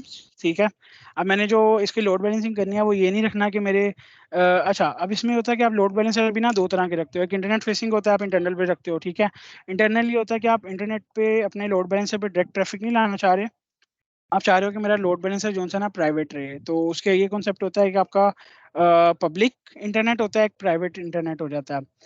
Public आपका ये है कि अगर लेट्स सपोज आप google.com एक्सेस कर रहे हो, तो आप वहाँ पर जा रहे हो ना, तो आप अपनी पब्लिक आईपी से एक्सेस कर रहे हो। अगर आप इंटरनेट पे लिखोगे ना what is my public IP, वो आपको एक आईपी दिखाएगा वो जो कि डिफरेंट है। मगर आप अपना अगर राउटर पे जाके चेक करोगे ना 192.168.0.0 या 8.1 जो भी आपका मतलब डिफॉल्ट आईपी है राउटर का, वहां जाके चेक करोगे ना तो 192.168 पॉइंट के बाद जो सा ना आपको आईपी से साइन कर रहा है, 8 पॉइंट के बाद वाली कर रहा है, या फिर वो 0 पॉइंट के बाद वाली कर रहा है, वो आपका एक प्राइवेट इंटरनेट बना हुआ है जो कि आपका एक लोकल नेटवर्क है। और जब आप वहाँ पे वो कहते हैं ना कि मुझे आपकी गेम को एक्सेस चाहिए प्राइवेट इंटरनेट तक भी, टीम व्यूवर भी मांगता है, एनी डेस्क भी मांगता है, तो वो आपके ऑनलाइन वाले इंटरनेट पे उनके एक्सेस है पब्लिक आईपी पे, अब वो आपकी प्राइवेट पे एक्सेस करना चाह रहे होते हैं। तो हम लोगों ने ये करना है कि हम लोगों ने पब्लिक से, आप सब पब्लिक हो भी, ठीक है, अगर मैं इस कंसोल के थ्रू जाऊंगा या इस वीएम के थ्रू जाऊंगा, तो मैं गूगल के इंफ्रास्ट्रक्चर के अंदर से जा रहा हूँ, तो मैं प्राइवेट आईपीस के थ्रू जा सकता हूँ। मगर हमने एप्लीकेशन जो सी है वो पब्लिक रखनी है ताकि यूजर्स आके यूज कर सकें, तो हम लोग उसको इंटरनेट फेसिंग रखेंगे। उसके अलावा हम एक classic application load balancer create करें, इनमें थोड़ा प्राइसिंग का डिफरेंस है, और दूसरा ये डिफरेंस होता है कि कितने सर्विसेज वगैरह सपोर्ट कर रहा है, ऐसे कि अगर जो क्लासिक है ना उसको ये है कि मुझे पूरा कॉन्फ़िगर करना पड़ रहा है, उसकी स्पीड भी कम होगी, उसकी लिमिटेशंस भी ज़्यादा हैं। और अगर मैं ग्लोबल एक्सटेंडर यूज़ करता हूँ तो वो मतलब एक बड़ा लोड बैलेंसर है कि मेरी बहुत बड़ी एप्लीकेशन है उसके लिए। ठीक है, फ्रंट एंड पे मैंने नाम रख दिया इसका यूटीसी, लोअर केस में रखना है, यूटीसी वर्कशॉप हमारे लोड बैलेंसर का नाम हो गया। HTTP प्रोटोकॉल पे रखेंगे हम। ठीक है, आईपी एड्रेस इसको एक मैंने आईपी, अच्छा 3 तरह की आईपीज होती हैं, एक स्टैटिक होती है वो कभी चेंज नहीं होती, ठीक है, एक पब्लिक होती है जो कि इंटरनेट फेसिंग के लिए होती है, एक प्राइवेट होती है जो कि आपकी अपनी इंटरनल यूज के लिए होती है। तो इसको मैंने एक स्टैटिक आईपी दे दी, ठीक है, उसके साथ मैंने उसे कह दिया कि पोर्ट 80 पर ये आईपी जौन सी है ना लेके जानी है आपने। उसके बाद मैं एक बैकएंड सर्विस बनाऊंगा। बैकएंड सर्विस ये है कि इस आईपी पे अगर वो आता है, वो तो फ्रंट एंड है इसका आईपी, उसके बैकएंड पे वो किस जगह लेके जाएगा। तो एक इंस्टेंस ग्रुप बना हुआ है बैकएंड पे, ठीक है, और उस टाइम आउट मैंने 30 सेकंड्स दे दिया। मतलब कि इंस्टेंस ग्रुप में ये होता है कि आपके 5-6 वीएम्स चल रही हैं, 5-6 कंप्यूटर्स चल रहे हैं, और हर कंप्यूटर जो सा ना उस पर आपकी एप्लीकेशन होस्टेड है, और आप हर कंप्यूटर से एप्लीकेशन यूज कर सकते हो। मगर 6-7 इसलिए चल रहे हैं क्योंकि लोड बहुत ज़्यादा है, यूजर्स बहुत ज़्यादा है, ठीक है। तो वो एक ग्रुप पे आपको किसी एक वीएम से कनेक्ट करेगा जो उसे सही लगा। अगर उस वीएम पर वो कनेक्ट नहीं कर पा रहा क्योंकि उस वीएम पे लोड ऑलरेडी ज़्यादा है, तो 30 सेकंड बाद वो किसी और पे ट्राई करेगा, ठीक है। तो इसका एक टाइम आउट रेट दे दिया। पोर्ट हमने 80 ही डिफाइन कर दी, पोर्ट जो सी बहुत इंपॉर्टेंट होती है। ओके, रीजन शीजन सब सही है, कैश है, हेल्थ चेक भी रख लेते हैं हम लोग कि उसको डिफाइन कर दिया कि 5 सेकंड तक अगर टाइम आउट आ जाए या तो वो अनहेल्दी है, ठीक है। 2 दफ़ा अगर उस पर 5 सेकंड तक आपकी कनेक्ट नहीं हो पा रहा इंस्टेंस से, तो इसका ये मतलब है कि वो अनहेल्दी है, ठीक है। उसके अलावा बस यही यहाँ पे हम लोग करेंगे, एक बैकएंड सर्विस कॉन्फ़िगर कर देंगे कि बैकएंड वो है, ठीक है। उसके बाद पाथ रूल्स हो गए हमारे, रिव्यू एंड फाइनलाइज। अच्छा, बैकएंड ये है, ये है। अगर मैं यहाँ पे एडवांस एडवांस तो नहीं करूँगा, मैं अभी सिंपल जाने देता हूँ, ठीक है। एक रूल डिफाइन कर देता हूँ, बल्कि हम रूल ना बाद में डिफाइन करेंगे, क्लाउड आर्मर पे डिफाइन करूंगा मैं। इसका पहले नाम दे देते हैं हम यूटीसी वर्कशॉप।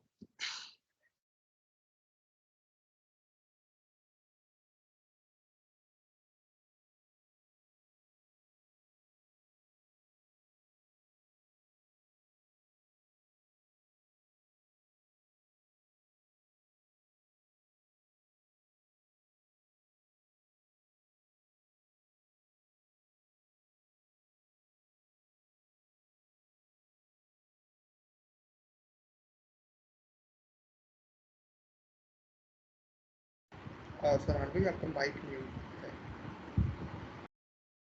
माइक म्यूट पे है मेरा?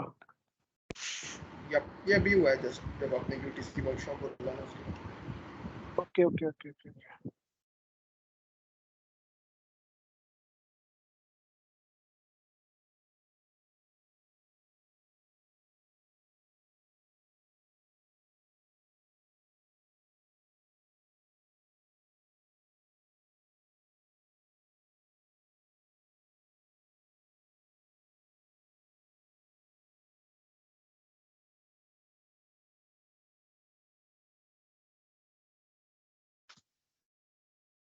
ठीक है, लोड बैलेंसर आ गया हमारा और ये इंटरनेट फेसिंग है। अब हम जाके ना इसमें एक फायरवॉल रूल ऐड कर देंगे, ठीक है।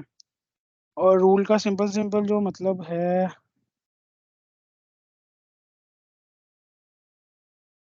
रूल का जो सिंपल मतलब होता है वो ये है कि एक रूल डिफाइन कर रहे हो कि अलाउ या डिनाई, ठीक है। आप ये काम कर सकते हो या नहीं कर सकते।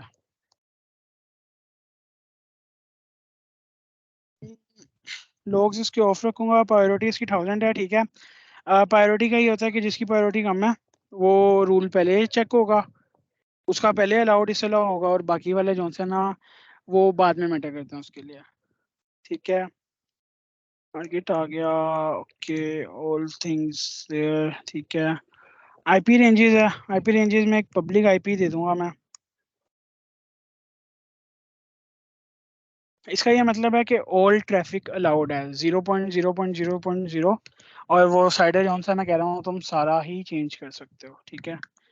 इस पे मैंने पोर्ट 80 अलाउ करनी है, तो यूडीपी पोर्ट 80 का एक रूल क्रिएट कर लूंगा मैं। चला गया, टारगेट टारगेट सिलेक्ट करना है। ऑल इंस्टेंसेस जितने भी हैं ना इस नेटवर्क पर उन सब पे लग जाएगा ये रूल। मैं इसकी एक पब्लिक आईपी आप लोगों को देता हूँ, पब्लिक आईपी आप लोग जाके चेक करो। मैं चेक कर लूँ कि रूल लग गया है, नहीं अभी एक्टिव नहीं हुआ। 5 मिनट तक ले सकते हैं हम, मगर होप सो ये 2-3 मिनट ही लेगा।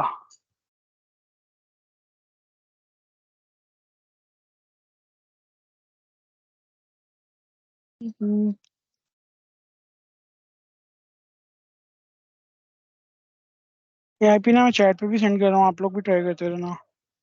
ये विद इन 3 to 4 मिनट कौन सा ना इस पर आपको एक्सेस मिल जानी चाहिए कि कोई भी कहीं पे भी बैठकर इस आईपी पे एप्लीकेशन को ऑब्जर्व कर सकता है। और आपकी जो एक डोमेन नेम होती है ना वो डीएनएस के थ्रू, डोमेन नेम सर्विस के सिस्टम के थ्रू जो सा ना पीछे एक आईपी से ही मैप्ड होती है, और वो आपकी रिक्वेस्ट एक आईपी पर ही लेके जाती है, और वो आईपी होती है लोड बैलेंसर की। जैसे मैंने एक लोड बैलेंसर कॉन्फ़िगर किया, और फिर वो लोड बैलेंसर उसको आगे से डिसाइड करता है कि मैंने किस इंस्टेंस से इसकी रिक्वेस्ट को जो सा ना वो कंपनसेट करना है, या फिर एक्सेस जो है इसको प्रोवाइड करनी है। और उसके अलावा यस नहीं रिक्वेस्ट हेल्थ चेक फेल हो गया इसका। आप लोग चेक करो, आप लोगों को एक्सेस मिली है?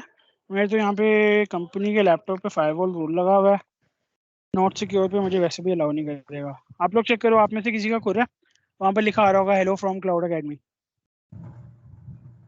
नो यही सेम एरर आ रहा है। 8:40 तक एंड, अभी तो वो भी रहता है यार, एक सेकंड दो मुझे। इसमें 5 मिनट तक जो सा ना वो गूगल कहता है कि मुझे टाइम चाहिए। अगर ना हो 5 मिनट तक तो फिर इट्स एन इशू।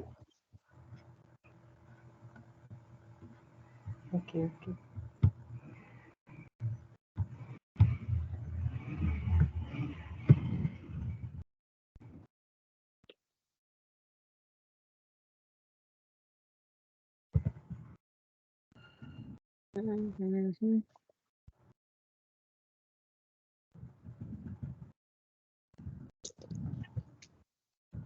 आईपी वही वाली दी है ना मैंने, आईपी चेक करने दो मुझे कॉपी करके।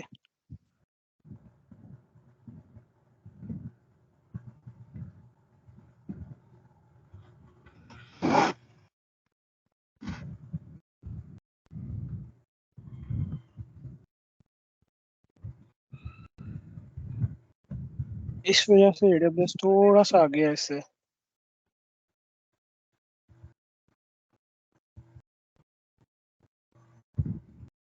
लोड बैलेंसर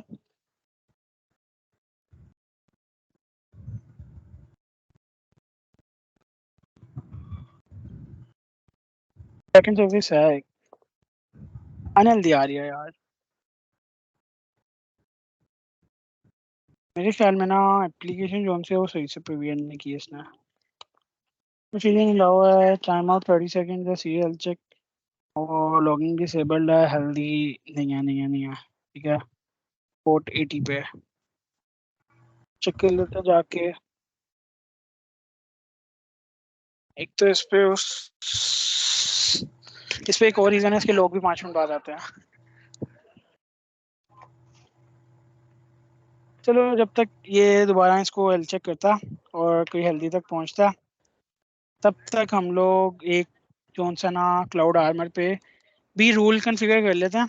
अभी तक हमने ये किया है कि हमारी एप्लीकेशन पर जोन सा है कोई भी आकर उस ऐप को एक्सेस कर सकता है ठीक है। और हमारा काम वैसे वैसे भी चल जाएगा ठीक है। अभी वो आपको सर्वर एरर दे रहा है ना, और एरर जोन सा वो 502 है ठीक है, वो 404 नहीं है। इसका ये मतलब है आपकी एप्लीकेशन तक रिक्वेस्ट जा रही है, आगे इंस्टेंस अनहेल्दी है तो वो उसको नहीं कर रहा, वो वेबसाइट पे इशू है, मगर आप उसको एक्सेस कर सकते हो। अब मैं पॉलिसी क्रिएट करूँगा जिससे आप ये एक्सेस ही नहीं कर सकते, तो हमें एप्लीकेशन की ज़रूरत भी नहीं पड़ेगी ठीक है। बैकएंड सिक्योरिटी पॉलिसी है, एक्शन हमने रख दिया अलाउ। पहले हम लोग रख देते हैं डिनाई ठीक है। डिनाई पे ये है कि जी 403 एरर दे देना। रूल ये है, बेसिक आईपी रेंज है 0.0.0.0/16 पे ठीक है। जितनी पब्लिक आईपीज है ना, ये वैसे यहाँ पे ऑलरेडी डिफाइंड है ठीक है। जितनी भी पब्लिक आईपीज है ना, उनको उसने बाय डिफॉल्ट डिनाई किया हुआ है क्लाउड आर्मर ने। अब मैं ऊपर जाता हूँ, इसी रूल को दोबारा सही कर देता हूँ, फ्रेश कॉन्फ़िगर पॉलिसी, इसको बैकएंड पे हम लोग अब अलाउ कर देंगे। अलाउ, नेक्स्ट स्टेप में जाऊँगा मैं। उसके बाद मैं एक रूल डिफाइन करूँगा जो कि उसे ये कहेगा कि माय पब्लिक आईपी ठीक है। What is my public IP? एक आईपी आएगी जो कि मेरे ख्याल में यूएस की होनी चाहिए। यस ठीक है, ये उसने कह दिया कि आपकी पब्लिक आईपी ये है। मैंने उसे कहा कि जहाँ पर ये पब्लिक आईपी मैच हो जाए ठीक है, इसको साथ 32 लिख देता हूँ ठीक है। इसका ये मतलब है कि एग्जैक्ट यही आईपी जहाँ मैच हो जाए ना, इसकी प्रायोरिटी मैंने रख दी 1, तो वहाँ पर अलाउ कर दे ठीक है। अलाउ के बाद अब इसको मैं टारगेट ऐड करूँगा। टारगेट में हमारे पास लोड बैलेंसर की वही वाली जौन सी है ना सर्विस है। नेक्स्ट स्टेप में आऊँगा और अडेप्टिव प्रोटेक्शन की मुझे ज़रूरत नहीं है, मैं क्रिएट कर दूंगा पॉलिसी ठीक है। अब ये है कि ये जो एरर है ना, ये मुझे आएगा और आप लोगों को आएगा 404। इस चीज़ को ना टेस्ट कर लो जल्दी से, इसमें भी अब 5 मिनट लग सकते हैं। उसके अलावा किसी का कोई क्वेश्चन? एप्लीकेशन सिंपल जो सा ना, एक HTML वेबसाइट थी जो कि कहती थी कि भाई मेरा जो VM इंस्टेंस है ना उसकी IP है, बस।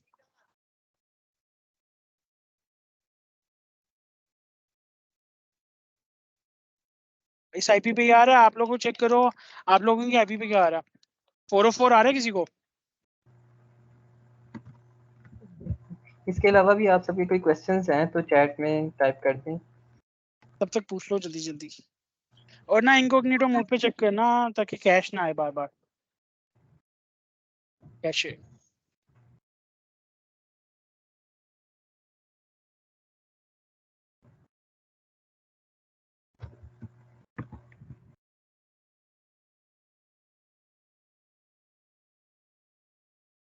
आप में से कोई कंफर्म करेगा 404 आ रहा है या नहीं, या फिर मैं अपना रूल मॉडिफाई कर लूं?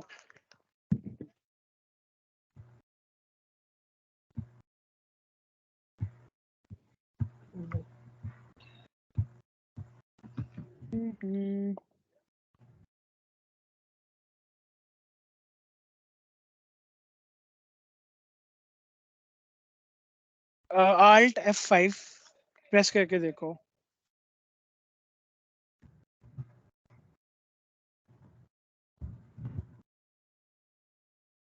सेशन एंड हो गया, बस हमने एक छोटा सा 50 रूल लगा दिया और उस रोल की वजह से आप लोगों को 404 आना चाहिए अब बस, जो कि 5 मिनट तक तो ले सकता है बड़े आराम से। 1 मिनट हो गया हमने, तो जब यहाँ 5 मिनट से वो गो आएगा उसके बाद किसी के पास भी 505 नहीं आना चाहिए।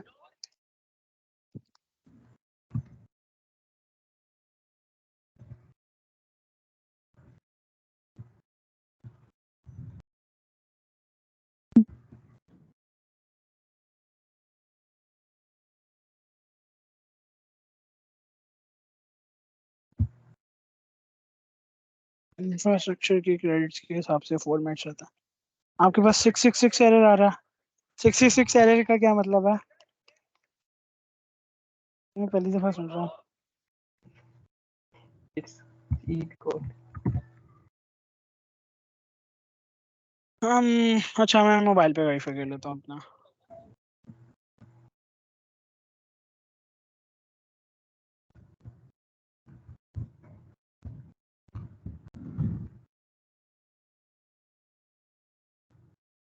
And 30.41.7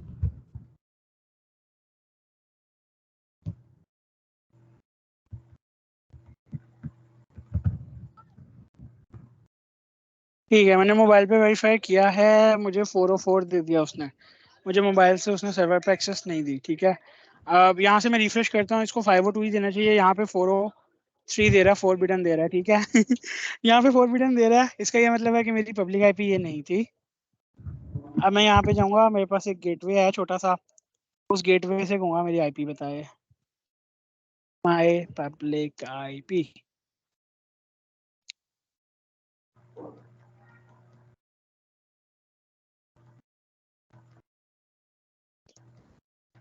बेसिकली हमने फायरवॉल लेवल पे ये कहा था कि जो ट्रैफिक आना चाहे वो आ जाए। ठीक है, अब हम एप्लीकेशन लेवल पर ये सिक्योरिटी प्रोवाइड कर रहे हैं कि भाई सिर्फ इस आईपी को अलाउ किया, इसके अलावा हमने किसी आईपी को अलाउ नहीं किया।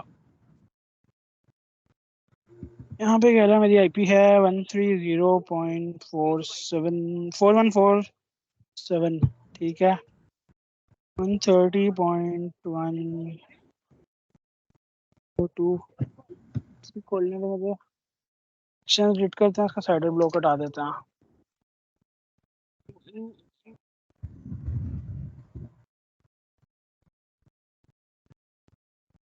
इसको अपडेट कर देता हूँ। अब यहाँ 403 आ चुका है। अब यहाँ पर जोन सा मुझे दोबारा सर्वर पे एक्सेस मिल जाएगी। 5 मिनट तक लग सकते हैं उसमें, फिर सेशन एंड कर देना यार। तब तक गिव अवे कर दो, बेचारों को भूख भी लग रही है अब।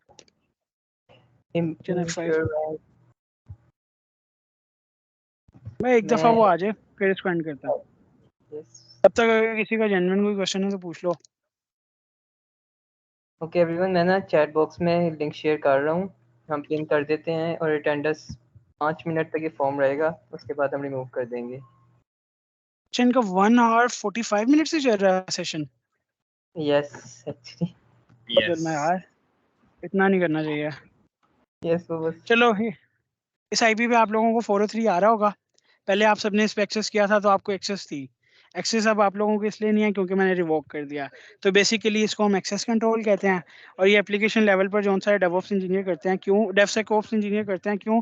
क्योंकि डेवऑप्स वालों ने सिर्फ जो सा ना आपकी एप्लीकेशन डिप्लॉय करनी होती है क्विकली, और हम लोगों ने डिसाइड करना होता है कौन एक्सेस करेगा कौन नहीं। और मैंने यहाँ पे डिसाइड कर लिया कि कोई और एक्सेस नहीं करेगा, और ऑल डन। ठीक है, तो यहाँ पे सेशन एंड कर देते हैं, बच्चों को फाइल कर दो आप लोग। ठीक है, thank you so much Farhan भाई फॉर ज्वाइनिंग अस। मुझे पता है आप कहाँ पे बैठ के इस वक्त दे रहे हैं session. Thank you for your time. Okay यार, थैंक यू सो मच, अल्लाह हाफिज़। हाफिज एवरीवन। जस्ट 5 मिनट्स से वो स्टार्ट हो गई अटेंडेंस, तो क्लोज करते हैं इसको बस 5 मिनट तक। अब्दुल रसीब वो स्लाइड्स इतनी देर तक शेयर कर दो आप। ठीक है, मैं कर रहा हूँ। ये फॉर्म हम 8:50 तक बस क्लोज कर देंगे। जो है हम व्हाट्सएप की बजाय चैट में पिन है, मैं दोबारा शेयर कर देता हूँ चैट में फॉर्म।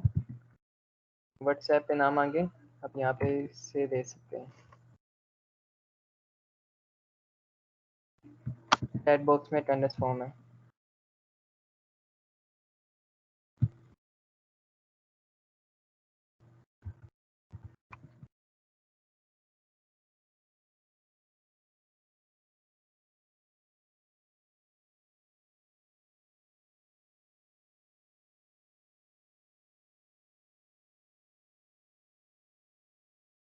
ओके, जो फॉर्म में ना फील्ड ऑफ इंटरेस्ट का एक ऑप्शन है, तो आप उसमें अपनी असल जो आपकी इंटरेस्ट है ना किसी फील्ड में, तो आप उसी में को लिखिएगा। क्योंकि हमारे पास कुछ सॉफ्टवेयर हाउसेस वगैरह के कोर्सेज हैं जो वो ऑनलाइन कोर्सेज करवा रहे हैं अब, तो जो जिस फील्ड में इंटरेस्ट होगा हम उसको उसी के लिए रेफर कर देंगे।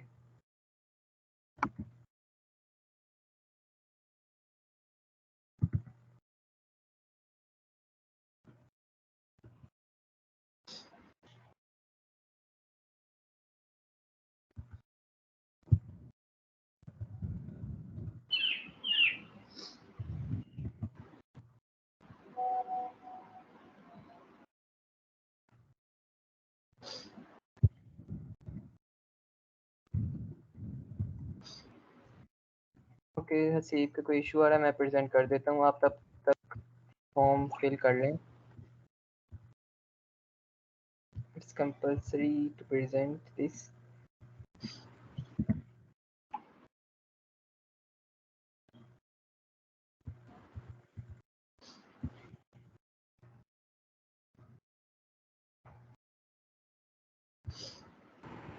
अच्छा guys, if you are on mobile तो आपके पास वहाँ पर भी चैट का ऑप्शन शो हो रहा होगा, थोड़ा सा एक्सप्लोर कर लें।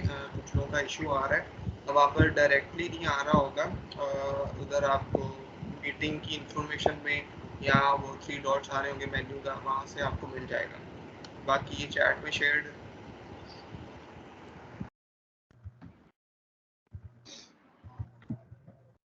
ओके, आपको स्क्रीन शो हो रही है? नहीं, नहीं हो रही।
वकास 8:50 हो गए हैं, आइए सब क्लोज कर देते हैं।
ओके अब्दुल्ला, मैंने आपके साथ शेयर कर दी है, स्टार्ट करते हैं।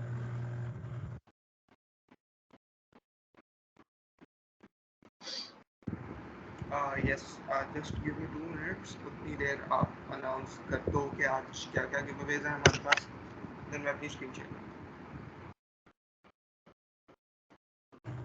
यार गिटअप की एक टी शर्ट है, इसके अलावा गिटअप स्वैग्स जो है ना वो एक्चुअली शिप नहीं हुए, तो टोटली हमें पता नहीं है कि क्या क्या है उसमें। जो है कंफर्म जो चीज़ें वो स्टिकर्स और प्लशीज हैं, बट क्योंकि अभी तक शिप नहीं हुए तो हम वो 1-2 दिन तक ना वो भी अनाउंस कर देंगे। वो भी मीटिंग में नहीं होंगे अनाउंस, बट वो शर्ट हो जाएगी क्योंकि वो शिप हो चुकी हैं, बट स्वैग्स का वो ज़रा 1-2 दिन हो लग जाएंगे शिप होने में। इसके अलावा जो हम 7 LinkedIn premium vouchers and 3 data camp vouchers, इसके अलावा डाटा एनालिटिक्स के कोर्स जो हैं, जो पूरा ऑनलाइन कोर्स वो खुद करवाएंगे ट्रेनर्स, पाइथन के ट्रेनर्स की तरफ से है।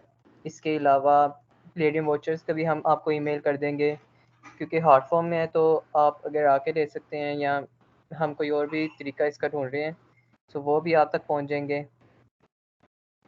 इसके अलावा और क्या था अब्दुल्ला?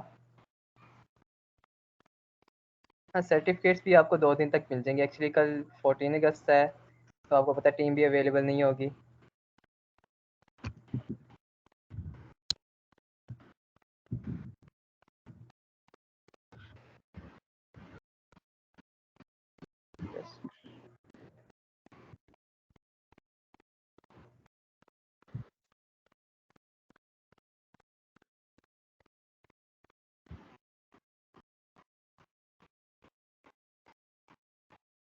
बाकी आपको आज का सेशन कैसा लगा? बहुत ज़्यादा लेट हो गया है और काफ़ी लोग